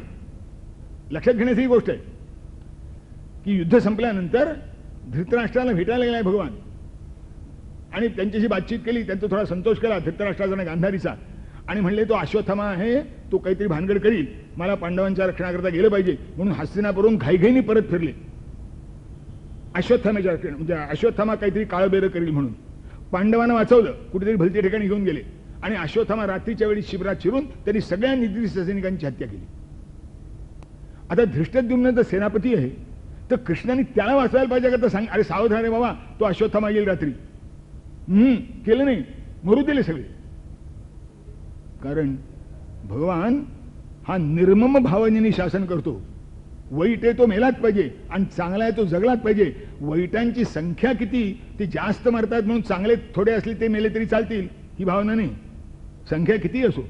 आणि भगवंतांनी म्हणून पांडव पक्षामध्ये चांगले लोक नव्हते त्यांच्या कल्पनेप्रमाणे आणि ते खरंच होतं. महाभारतात त्याची पुष्कळ उत्तरे सापडतात. त्याच्या पाठीमागे काही धर्मशास्त्र आहे, काही आरोग्यशास्त्र आहे, काही राजनीती आहे, कधी मनुष्याच्या स्वभावाचा विचार आहे. पण ते सगळे सांगायला आपल्याला वेळ नाही, आवश्यकही नाही. म्हणून पांडव पक्षातली माणसं सुद्धा मरू दिली. अर्जुना कर्णाजवळ इंद्राकडून मोबदल्यात मागून घेतलेल्या एक शक्ती आहे. आपण सगळे गैरसमजानं असं समजतो की कर्णानं त्याचं ते याचकाला विन्मुख करणार नाही या प्रतिज्ञेपायी अंगावरची कवच कुंडलं त्या इंद्राला दिली. हे खरं नाही. त्याने इंद्राला ओळखाय आणि आता काय झालंय त्याला माहिती आहे की आपली कवच कुंडलं फक्त आपल्याला मरू देत नाहीत, पराक्रमाला काही सहाय्य होत नाही त्यांनी. म्हणून त्याने ती कवच कुंडलं देताना इंद्राला म्हटलं, तस्मात विनिमयं कृत्वा कुंडले वर्मचोत्तमम हरस्व शक्र कामम मे न दद्यामह मन्यथा. की म्हणून विनिमय करून म्हणजे मोबदल्यात मी तुला कवच कुंडल देतो, त्याच्या मोबदल्यात तू मला काहीतरी दे. ते दिलंस तर मी कवच कुंडल देईन, नाही तर देणार नाही. आता हे दातृत्व आहे. अरे हा तर बोहरणीचा धंदा झाला. जुना कोट मालकिणीला नको म्हणून ती जुना कोट देऊन टाकणार आणि नवीन पातेलं तिला जे जुना कोटाच्या कमी भावाचं आहे म्हणून ती देणार. दोघे आपल्या ठिकाणी खुश. तेव्हा इंद्रानं त्याला सांगितलं पण, अरे तू माझी शक्ती मागतोस म्हणाले, पण ती फक्त एकाच माणसाला मारण्याला उपयोगी पडेल. तो म्हणजे मला एकच माणसाला मारायचे. कारण अर्जुन आला त्याच्या पुढे आपलं बाकी काही चालत नाही म्हणून ती शक्ती मागून घेतली होती. आता कृष्ण जो त्याने एक दिवशी अन्यायाने द्रोणाचार्याने जेव्हा रात्री युद्ध सुरू केलं तेव्हा घटोत्कचाला बोलवला. तो भीमाचा मुलगा हिडिंबेपासून झालेला. मी घटोत्कचा इकडे तू राक्षस आहेस म्हणाले. राक्षसांना रात्री चांगलं बल असतं, आपला पराक्रम दाखव. आता याने कृष्णाने पाठ थोपटली, मोठ्या भूषणाने त्या कौरव सेनेवर तोडून पडला. आपली सगळी मायाविद्या त्याने वापरली. तो दवेत टाकी, दिसत नसे कोणाला, धनुष्य मोडी, त्या हत्तीनं उलटं सुलटं करून टाकी. घाबरले सगळे, दिसत तर नाही आणि नाश तो होतो. दुर्योधन धावत धावत कर्णाकडे गेला. अरे म्हणजे त्या घटोत्कचापासून वाचव. म्हणजे कसं मी काय करू? म्हणजे तुझी शक्ती टाक. अरे म्हणले मी ते अर्जुनाकरता राखून ठेवले. दुर्योधन म्हणला अर्जुनाला भेटेपर्यंत आपण जगलो तर न. आत्ताच प्रसंग ओढवलाय. आता काय दुर्योधनाचा आदेश म्हणून कर्णाने ती शक्ती घटोत्कचावर टाकली. घटोत्कच मेला, कौरवांच्या सैन्यावर कोसळून पडला. भगवंतांनी टाळी वाजवली. तो युधिष्ठिर विचारतो, कृष्णा टाळी कशी वाजवलीस? अरे मी घटोत्कच मेला. अरे म्हणजे घटोत्कच आपला होता ना, भीमाचा मुलगा. अभिमन्यू जसा अर्जुनाचा मुलगा तसा घटोत्कच आपला भीमाचा मुलगा आपलाच. अरे म्हणजे आपला असला म्हणून काय झालं? राक्षस होता, तो तुमच्या पुढे बरा वागे, पण तुम्ही पाठ फिरवलीत किंवा तुमच्यापासून दूर असला म्हणजे तो प्रजेला त्रासच देत असे. त्याला मला केव्हा तरी मारावंच लागला असतं. बरं परस्पर मेला म्हणा. आपला म्हणून कृष्णाने कोणाला वाचवलं नाही, कोणाला वाचवलं नाही. यादव सुद्धा अनावर झाले, स्वैराचारी झाले. कृष्णाने आपल्या समोर यादवांचा नाश पाहिला आणि भगवान निघून गेले. सगळ्या यादवांचा नाश केला. 3-4च कसे सुटले कोणाला ठोक.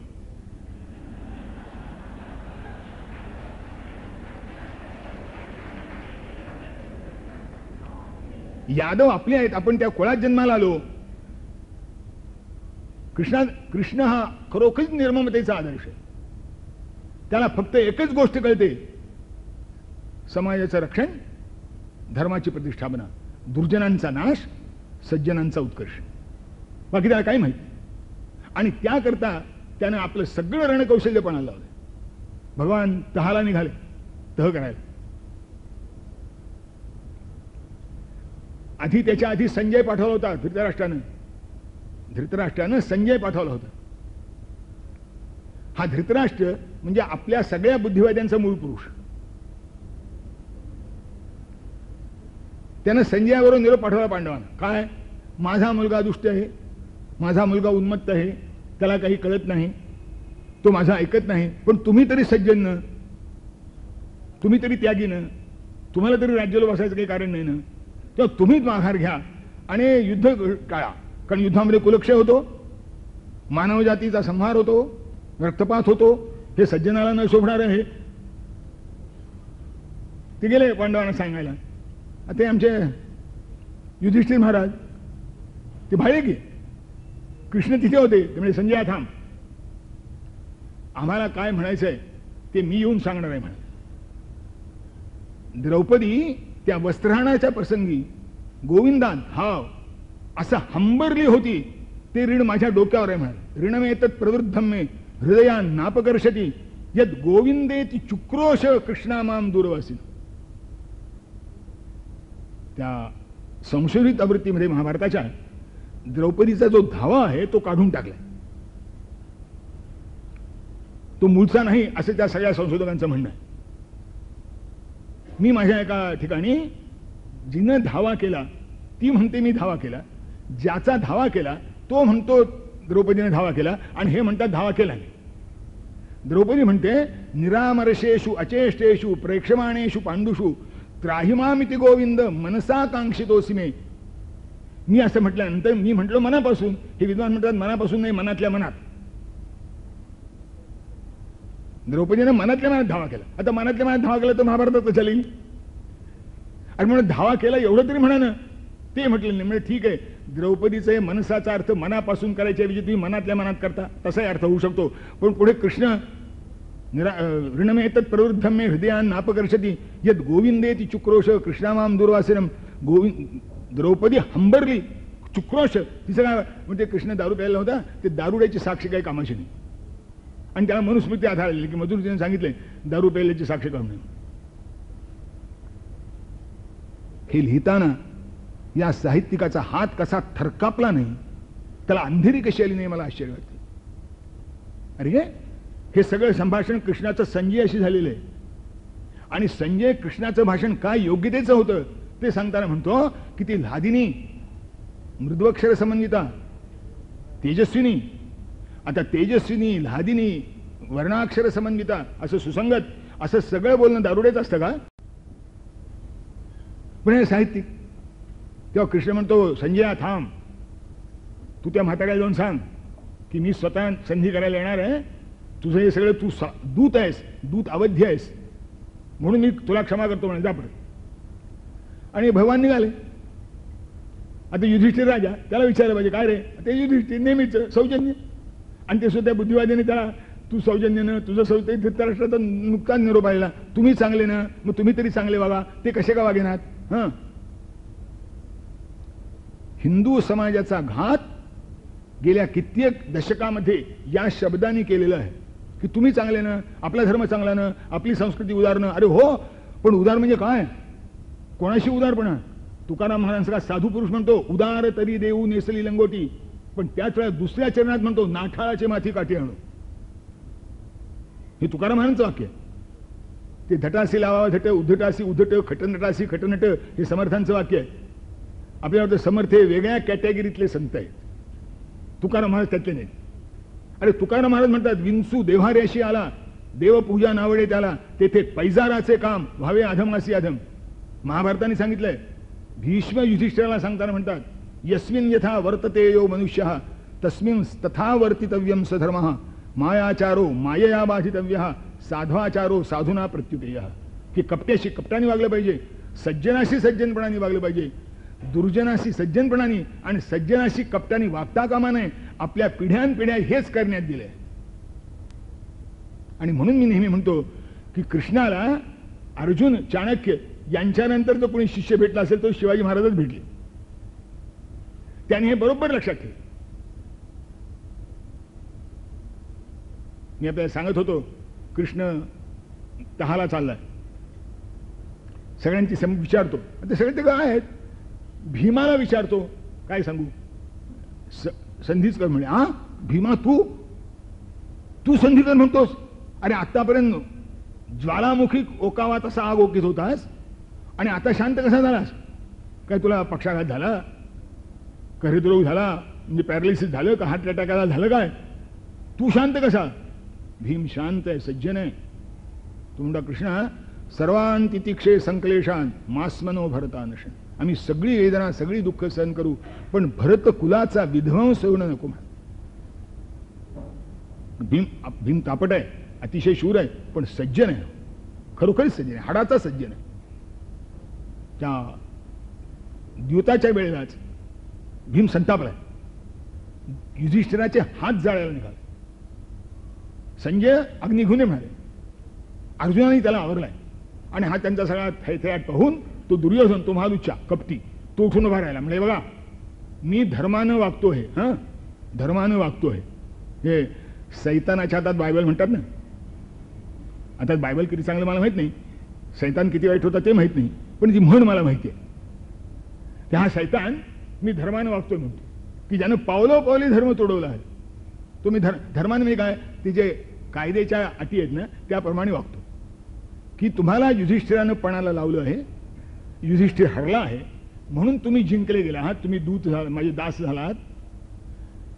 तेव्हा आता तुम्हाला एकच मार्ग शिल्लक आहे की युधिष्ठिर आमचा कोणी नाही, त्याची आमच्यावर काही सत्ता नाही, आम्ही स्वतंत्र आहोत, त्याला पणाला लावण्याचा काही अधिकार नाही असं म्हणा की आत्ता या क्षणी मुक्त आहात म्हणाले. आणि भीमाला सांगतो, मला खरंच सांगा स्वसंरक्षणाची केवढी मोठी संधी आहे, सगळ्या आपत्तीतून केवढी, आणि भर सभेत दिलेली संधी आहे, नाही म्हणे सोय नाही आहे. भीम उठून उभा राहिला, आपले हात असे कुस्करले असले त्यानं. पण काय करू रे, युधिष्ठिर आमच्या प्राणाचे धनी आहेत, तसं जर नसतं तर इथेच तुझं नरडं मुरगाळलं असतं, पण माझे हात धर्मपाशाने बांधलेले आहेत म्हणाले. हे सज्जनपणे भीमाचं. त्यावेळेला तो एकटा पुढे झाला असता तर सगळे वाचले होते ना, सगळी आपत्ती संपली असती, पण ती संधी स्वीकारली नाही भीमाने. केवढा मोठेपणा आहे अंतःकरणाचा. असे पांडव मोठे आहेत म्हणून कृष्णाने त्यांच्या मागे उभे रावलं. निघाले, तह करायला आले, संधी करायला आले. दुर्योधनाला त्याच्या बापाने सांगितलं, रे त्या कृष्णाची उपेक्षा करू नका, तो फार महत्वाचा बनून तो आपल्या मजुआ वळला तर सगळे मिटून जाईल म्हणाले. आता संधी करायला तो आलाय तेव्हा त्याला तो संतुष्ट करेल असे मागा म्हणून मोठं थाट देऊन त्याच्या स्वागताला गेले. खूप स्वागत केलं, मोठं थोरलं. आता स्वागताना वळतो तो भगवान आहे, त्याने ते पुष्पगुच्छ वगैरे काही स्वीकारले असतील. चला म्हणाले, आमच्या घरी तुम्हाला राहायची व्यवस्था केली, आमच्या दुःशासनाचा महाल आहे. असं वर्णन आहे त्या चंपूमध्ये की त्या दुःशासनाचा महाल असा होता की निर्णया ठिकाणी बसलं की 6 ऋतूंचा अनुभव घेता येत असे एका वेळेला. म्हणजे निर्णय वेळेला, म्हणजे त्याचं एअर कंडिशनिंग काय जातीचं असेल बघा, की सगळ्या ऋतूचा अनुभव घेता येतो. यातले काही अवशेष आजही उदयपूरमध्ये दिसतात, त्या पावसाळ्याचे प्रकार दिसतात त्या बागेमध्ये का, असं तो विषय निघाला. हे नाही म्हणाले, मी विदुराकडे जाईन म्हणाले, विदुराकडे जाईन. कारण हे बघ दुर्योधना, मी आज जो इथे आलोय तो पांडवांचा दूत म्हणून आलोय, पांडवांचा दास म्हणून आलोय. नाहम राजन द्वारकाया अधीशो नो संबंधी पांडवानां कुरूणां पार्थत्राण त्यक्त भार्यप्तलज्जः भक्त्या क्रीत पांडवी योस्मि दासः. भक्तीनं विकत घेतलेला पांडवांचा दास आहे मी आज. द्वारकेचा राजा नाही, कौरव पांडवांचा संबंधी नाही. कारण दुर्योधन व्याही आहे कृष्णाचा. दुर्योधनाची मुलगी कृष्णाच्या मुलाला दिली, आपतायत ते एकमेकाचे, आणि कृष्णाने ती स्वीकारली आहे. स्त्रीरत्नम दुष्कुलादपी म्हणतो, हा मनुष्य नियम आहे की दुर्योधनाची मुलगी आहे, त्या मुलीचं काय भांडण आहे म्हणजे दुर्योधन बैठ आहे, ती स्वीकारली. म्हणून म्हणले नाही मी तुझ्याकडे येणार नाही, मी विदुराकडे जातो. आता तो म्हणला निदान जेवायला तरी या, कारण त्या जेवणाच्या टेबलावर सगळी पुष्कळ भानगडी मिटतात म्हणाले, म्हणून जेवणावर एक मोठा कार्यक्रम असतो, ते जेवायला तरी या म्हणाले. आता ते कृष्ण, आता ते जर असं म्हणाले असते की अरे माझी कुंती आत्या, बरेच वर्षात आमची भेट झाली नाही, तिचं माझ्यावर मोठं प्रेम आहे, ती मोठी मायाळू आहे, तिच्या हातचं काही खाल्लं तर तिला बरं वाटेल म्हणून मी तिच्याकडे जातो, नाही तर तू माझाच आहेस. पण जेवलंच म्हणजे काय होतं, मी आपल्या कोणत्या समजुती करता जातो, ती म्हातारी झाली आता, असं म्हणलं असतं चाललं असतं की नाही हो. कृष्ण यातलं काही बोलले नाही, कारण त्यांना संधी व्हायचा नकोच होता व्हायला. आणि कृष्ण म्हणजे काय, सिमला संधी मान्य करणार आहे मनुष्य की जो नेहमी उरावर गायत पडतो. आपल्याकडे काय कोण आठव, आम्ही तहाच्या वाटाघाटी करतो, वाटा शत्रू पक्षाला जातो आणि घाटा आमच्या वाट्याला येतो. विजय मिळवून कृष्ण अशा वाटाघाटी करणारा पुरुष नाही. त्यानं त्या दुर्योधनाला तिथेच ठणकावला. महाभारतात श्लोक आहे, कृष्ण म्हणतो प्रीतिभोज्य आणि चान्नानी आपदभोज्य आणि वा पुनः नचत्वम प्रियसे राजन नचैवापदगता वयम. कशा करतात तुझ्याकडे जेवायला यायचं म्हणाले. जेवण दोन परिस्थितीत होतात, एकमेकाचं प्रेम असलं तर आणि एखादं दारिद्र्य दैन्य असलं तर. त्याचं दिवाळा निघालं तर मग काय करणार, गेलंच पाहिजे कुठे काहीतरी जेवायला. माझा अजून दिवाळा निघाला नाही म्हणाले, आणि तुझं माझं प्रेम नाही, मग तुझ्याकडे कशा जेवायला. आता हा संधीला आलेला पुरुष आहे, संधीला उभे राहिले आणि पहिली घोषणा काय, पांडव न्यायी आहेत, ठरल्याप्रमाणे त्यांचा न्याय वाटा द्या. अरे काय आता खोटं खोटं सांगतात, तुम्हाला सांगतो. आजचे अनेक साहित्यिक लिहितात पांडवांचा राज्यावर अधिकारच नव्हता, कारण ते धृतराष्ट्राचे पुत्र नव्हते, पंडूचे पुत्र होते. पंडू धाकटा आहे, धृतराष्ट्र वडील आहे, त्या वडिला मानाने दुर्योधनच राज्याचा खरा वाटेकरी आहे. आता या शाळांना काय सांगावं. म्हणून मी गांधारीची साक्ष सांगतो आपल्याला. गांधारी म्हणते वाटणीच्या वेळेला पहिल्या वाटणी कशाची करता, राज्यं तदैतत निखिलम पांडवानं, हे सगळंच्या सगळं राज्य पांडवांचं आहे, वाटणी घ्यायची करता. ही गांधारीची साक्ष आहे. आणि आमच्या साहित्यकाराची पटत नाही, आता काय करणार. ते सगळेच सगळं राज्य पांडवांचं असताना आणि पांडवांना अक्षरशः अविकसित भूभाग दिला आहे, व्हर्जन लँड म्हणतात तशी. फक्त एक जंगलाचा भाग आहे, त्यांनी आपल्या कर्तृत्वाने तिथे स्थापना केली. आता त्याच्याही साहित्य केवढा संहार केला पांडवांनी, अमुक केलं तमुक केलं. अरे जेव्हा राष्ट्रीय प्रश्न निर्माण होतो तेव्हा असं विस्थापन होतंच. गुणाने गेले तर ठीक आहे, नाही तर आता नर्मदा आंदोलनाचं काय चाललंय. आतापर्यंत उभे राहिलेल्या कोणत्या धरणामध्ये जी विस्थापित आहे ती सुखी राहिली. लोकशाही सुद्धा जर विस्थापित असताना ती सुखी राहत नाहीत तर खांडवनामधले विस्थापित सुखी झाले नसतील. नवल काय तिथं राजशाखा आहे झालं. तेव्हा म्हणाले पांडव न्यायी आहेत, त्यांचा योग्य वाटा तुम्ही त्यांना दिला पाहिजे. आणि हे बघा, पांडवांना राग आणू नका. पांडव एकदा युद्धभूमीवर उतरले ना म्हणजे भगवान शंकराशिवाय कुणी त्यांच्या समोर टिकणार नाही, तो त्यांचे त्यांना न्याय देऊन टाका. आता या थाटात भाषण सुरू झालं, तो दुर्योधन ऐकतो अहंकारी. म्हणजे पहिल्या प्रथमच जरा नमन, हे बघ काही झालं तरी तू राजा आहेस ना, पांडव असे झालेत ना, तुमचे आप्त आहेत ना, मग त्यांना थोडं सांभाळून घेणं. त्यांची मागणी काय आहे, फक्त 5 गावाची आहे, तेवढी देऊन टाकणं. असं जर म्हटलं असतं जरा खालचा स्वर लावून तर कदाचित दुर्योधनाने दिली असते आणि वाद विटला असता. कृष्णाला ते घडवायचं नव्हतं,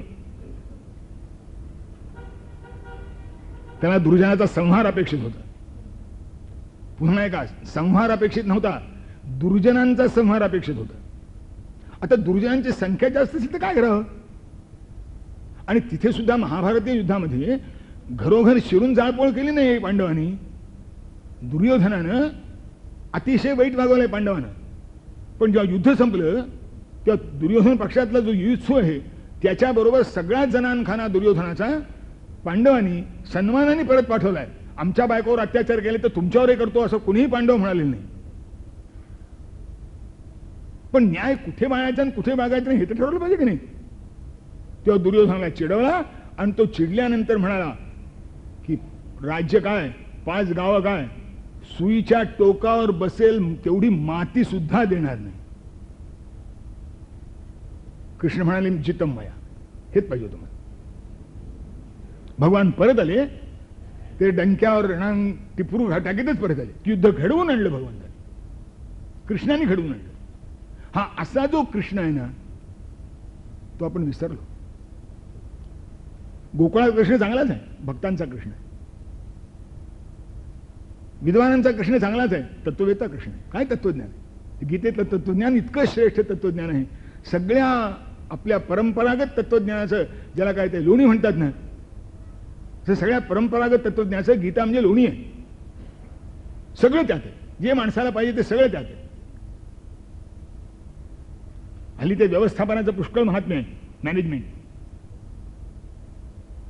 चांगले प्रज्ञावंत लोक सांगतात की गीतेमध्ये मोठं चांगलं मॅनेजमेंट आहे. समाजाच्या सगळ्या व्यवस्थेचं मॅनेजमेंट एकच आहे, ते मॅनेजमेंट समजून घ्यायला पाहिजे. आणि मॅनेजमेंटचे जे वर्ग चालतात त्यात गीता वापरतात की नाही मला माहित नाही, कारण ते सगळं पाश्चात्य तत्त्वज्ञानात चालतं. हां, कदाचित गीतेचं इंग्रजी भाषांतर वापरत असेल तर माहित नाही मला, पण ते इंग्रजी भाषांतर वापरलं तर ते मॅनेजमेंटच्या पद्धतीने लिहिलेलं नसणार. नुसतं गीतेचं इंग्रजी भाषांतर काय उपयोगाचं. कारण 700 श्लोकाच्या गीतामध्ये एवढे व्हॉल्यूम असलेलं मॅनेजमेंट जे असतं ते कसं येणार, ते त्या पद्धतीने मांडून दाखवलं पाहिजे. मांडून दाखवता येणार नाही असं मुळीच नाही.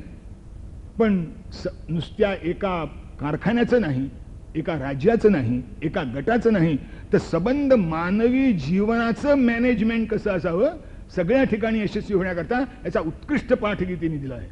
आणि म्हणून आपल्याकडे गीतेच्या महात्म्यात म्हणतात, गीता सुगीता कर्तव्या किमन्यै शास्त्रविस्तरैः या स्वयं पद्मनाभस्य मुखपद्मात निसृता.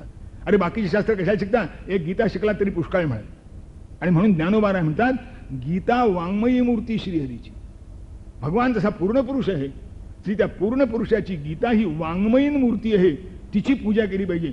पण तिची पूजा म्हणजे काय, हा असं म्हटल्यावर लोक म्हणजे ठीक आहे, उद्यापासून देवघरामध्ये इथे देव आहे, ते गीतेची पोथी, तिला 2 फुलं. कृष्णाची पूजा फुलाने होत नाही आणि गीतेची पूजा नुसत्या फुलाने होणार नाही. हा, फुलं आणि आदर दाखवण्याचे लक्षण आहे, केलंच पाहिजे, त्यात काही नवल नाही.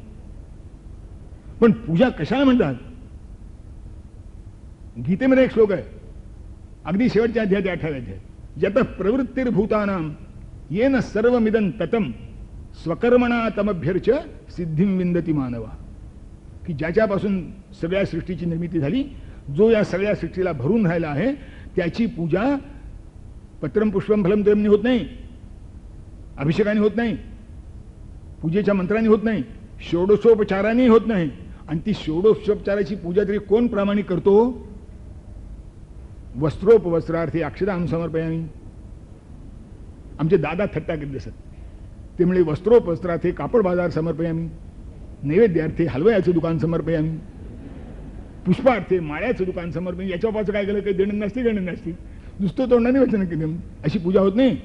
पूजेच्या मागे भाव उभा राहावा लागतो, आपला जीव ओतावा लागतो. त्यात यत करोशी यदशनासी यज्जुहोसी ददासी यत तपस्यसी कौंतेय तत्पुरुषो मदर्पणम. तुम्ही जे जे काही सगळं करता ते मला अर्पण केलं पाहिजे, आणि जे जे करतात ते मला अर्पण केलं पाहिजे. म्हणजे मला अर्पण करण्याच्या योग्यतेचं ते असलं पाहिजे. कारण फूल हे वनस्पतीचं सगळ्यात चांगलं अवयव आहे, सगळ्यात विकसित अवयव आहे, सगळ्यात सुंदर अवयव आहे, सगळ्यात आकर्षक अवयव आहे. वनस्पतीची ओळख जितकी फुलावरून पटते ती दुसऱ्या कशावरूनही पटत नाही, असं वनस्पती शास्त्रज्ञ सांगतात. तेव्हा तुमची फुलं अर्पण केली पाहिजेत. आणि हे शब्द स्वकर्मणा तमभ्यर्च गीतेत हे ज्ञानोबा याच्यावर भाष्य करताना म्हणतात, तया सर्वात्मका ईश्वरा स्वकर्म कुसुमांची वीरा पूजा केली होय अपार तोषला. की तो सर्वात्मक परमेश्वर जो आहे ना, त्याला तुमच्या कर्माच्या फुलांनी पूजा, आपल्या कर्माच्या फुलांनी पूजा, तुमचे कर्तव्य कर्म ही भगवंताला निरहंकारी भावने, मी करतो हा अहंकार सोडला, याचा लाभ मला पाहिजे ही अपेक्षा सोडली, की सगळी कर्म आपोआप भगवंताला अर्पण होतात. निदान समाज पुरुषाला तर अर्पण होतातच. हा गीतेचा संदेश आहे. आणि हा भगवंतानी आपल्या वर्तनाने दिलेला आहे, वागुनी दिला आहे. आणि याच्या आड जर कुणी येत असेल, मग तो भले कुणी असो, त्याच्यावर क्षमा केली, त्याला मागे ठेवला नाही, त्याच्यावर दया केली नाही. कारण दुष्टावर दया करणे ही काही दया आहे का. अरे तुकाराम महाराजांचं का पुरुष सांगतो, दया तिचे नाव. कोणती दया, भूतांचे पालन आणि निर्दालन कंटकांचे. कंटकांचं निर्दालन ही त्याच्यावरची दया आहे. कारण त्याला मारला म्हणजे आणखीन वाईट करायला तो जिवंत राहत नाही, म्हणजे एक पुण्यच लागते त्याला.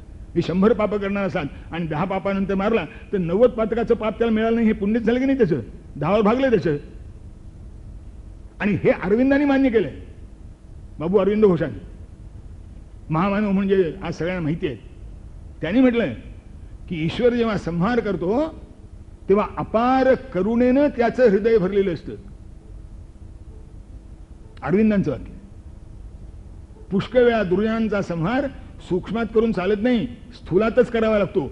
म्हणजे केवळ त्यांच्या भावना बदलता येत नाही, त्यांचं शरीर संपवावं लागतं. भावना बदलणं तर चांगलीच गोष्ट आहे, पण कधी बदलल्या आहेत? ज्ञानोबाऱ्यांनी मोठ्या प्रेमाने म्हटलंय, तेथ खळांची व्यंकटी सांडू तया सन्मार्ग. अरे खळाची व्यंकटी सांडली का कधी? खळच सांडावा लागतो शेवटी. आणि हे खळ कसे सांडावे, सज्जनांचं रक्षण कसं करावं, सज्जनाला त्यांचं सज्जमन बाधू न देण्याकरता कसं सावध करावं, हे श्रीकृष्णाने आपल्या सबंध जीवनभर दाखवलं. तेव्हा असा कृष्ण आज आपल्या अध्ययनाचा विषय झाला पाहिजे, अनुकरणाचा विषय झाला पाहिजे. मुरलीधर कृष्ण देवघरात ठेवा, पण रणांगणात जो कृष्ण येईल तो गीतेचा कृष्ण आला पाहिजे, की जो यस्य नाहंकृतो भावो बुद्धिर्यस्य निलिप्यते हत्वापि सैमान लोकान न हन्ति न निबध्यते.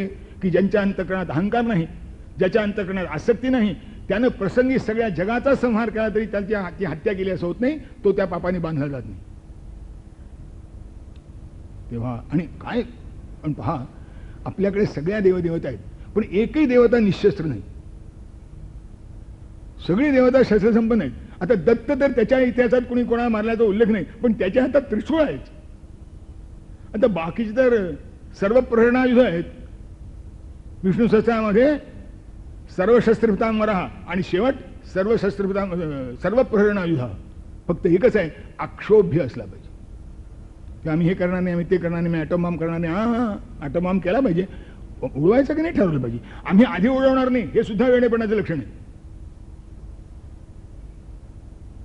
त्या अफजुल खानाला जे शिवाजीने मारला ना, तो पहिला घाव कोणी घातला यामध्ये इतिहास संशोधनात चर्चा आहे.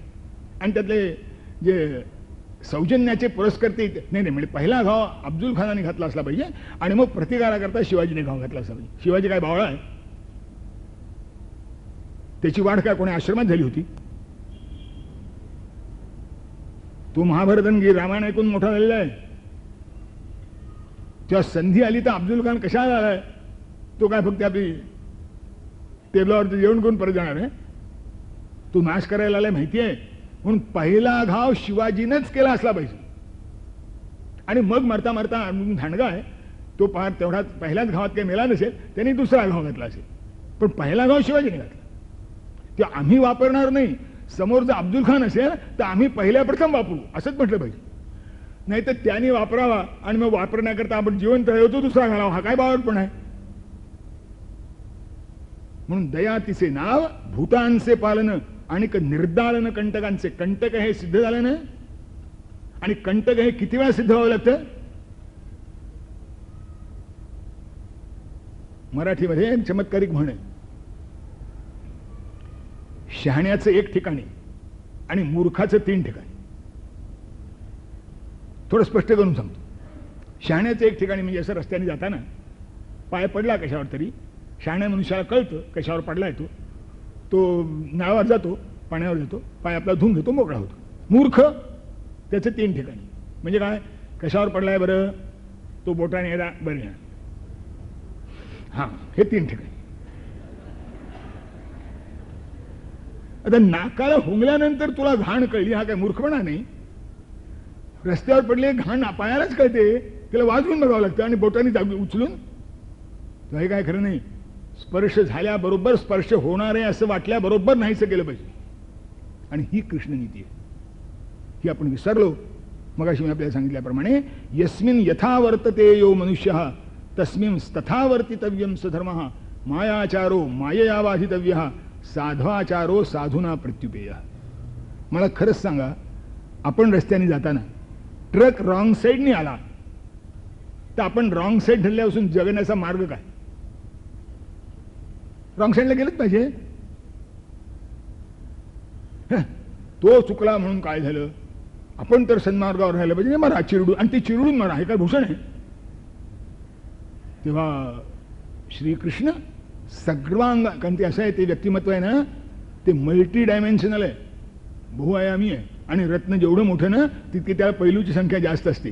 पैलूची संख्या जितकी जास्त असावी तितकी रत्नाची चमक आणखीन उठून निघते. तेव्हा कृष्णाच्या संशोधनाचा हा जो विषय आहे, हा जितक्या सूक्ष्मपणाने तुम्ही कृष्णचरित्राकडे पाहिला, साहेब भक्तांचा कृष्ण सगळ्यांनाच माहिती आहे हो, तो अनेकांनी सांगितला आहे. हे फारसं कोणी सांगत नाही. आता हे सांगितल्यानंतर संन्यासाला हे शोभतं की नाही अशी चर्चा करणारच नाही कुणी, असं नाही करते की बाकीच्याने ठीक आहे संन्यासीन तरी हा उद्योग कशाला करावा, पाहायला नाही म्हणून करावा लागला, काय करणार. कारण संन्यासाला जास्त असं आहे, जगाच्या कल्याणाची ही चिंता संन्यासाने जास्त व्हायला पाहिजे की नाही.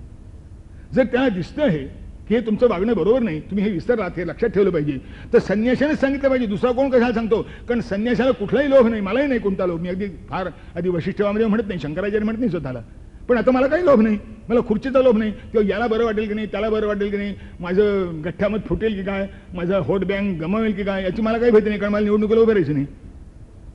तेव्हा खरं बोलायला मला काय हरकत आहे. कारण आज एक पद्धत आहे, मतदार शहाणा झाला आहे, परिणाम त्रिशंकू राजवट. अरे हे मतदाराच्या शहाणपणाचं लक्षण आहे का बावटपणाचं आहे. त्याला निर्णय घेता येत नाही आहे आणि काहीतरी मोहाला बळी पडून तो निर्णय देतो. आणि ज्यांना निर्णय घेण्याची शक्य आहेत ते सगळे माये पुढे बसलेत असं मी म्हणतो. ते मतदानाला जातच नाहीत. आणि त्यांचा एक सिद्धांत आहे, म्हणजे रोज राजकारणावर चर्चा करणं, सकाळ संध्याकाळ तोंड दुखेपर्यंत चर्चा करणं, हे बरं नाही झालं असं नको व्हायला नको होतं. आणि निवडणुकीची पिकनिक. आणि विचारलं आणि का सगळे सारखे मिळाले. अरे सगळे सारखे, तुम्ही लोकशाहीत राहता. आता आपल्या कर्तव्याचं पालन करणं ही महत्त्वाची गोष्ट नाही. त्यातल्या त्यात बरं वाईट पाहाल की नाही, डावं उजवं पाहाल की नाही. 100% आरोग्य कोणाच्या वाटेला आलंय, पण 100% आरोग्य वाटेला येत नाही म्हणून कोणी आत्महत्या करतो का. आहे ते आरोग्य सांभाळून ठेवताना, त्यातल्यात कसं बरं राहता येईल पाहताना, तसं तिकडे राजकारणात पाहणं, त्यातल्यात कोण बरा. आणि ते तुम्हाला कळत नाही. 50 वर्ष तुमच्या पुढे पक्ष आहेत, 50 वर्ष तुझ्याकडे विचारधारा आहेत, 50 वर्ष तुमच्या पुढे राजवट आहे, त्यातल्यात बरं कोण तुम्हाला कळत नाही. मग काने काले नाहीत. आणि हे मतदार शहाणा झालाय, कारण त्याला माहिती मतदाराला नाव ठेवतो उद्या निवडणुकीला उभरतात ते नाही. आणि मतदान कसे आहेत, मी त्या मुरलीमला गेलो होतो, अशाच व्याख्यानाची विनंती करतो. नंतर चर्चेला बसलो, ते एक पाटील बाबा बसले, असेल 55 वर्षाचे. ते म्हणजे काय करावं महाराज, माझ्याकडे म्हणले ते आदल्या दिवशी एक मनुष्य आला, त्यानं 500 रुपये दिले, माझ्या घरामध्ये 10 मतं आहेत, मी दिली म्हणले त्याला. म्हणजे पाटील, निवडणुकीच्या पूर्वी साखरेचा भाव 8 रुपये होता, निवडणूक झाल्यानंतर तो 12.5 रुपये झाला, 4.5 रुपये एका शहरामध्ये वाढले. तुमचे हे 500 रुपये तुमच्या कुटुंबाला किती महिने पुरतील तेवढे एकदा सांगा. आणि हे फक्त साखरेच झालं, तांदूळ डाळ तेल याचा आहे ते निराळच. तो असा टेकून बसला, तो होय किंवा म्हणला, लक्षातच झालं नाही. आता असे मतदार शहाणे झाले म्हणणार का आपण. मत देती ते रुपये दारू धोतर साडी घेऊन, आणि म्हणून तो कोट्यवधीचा खर्च होतो.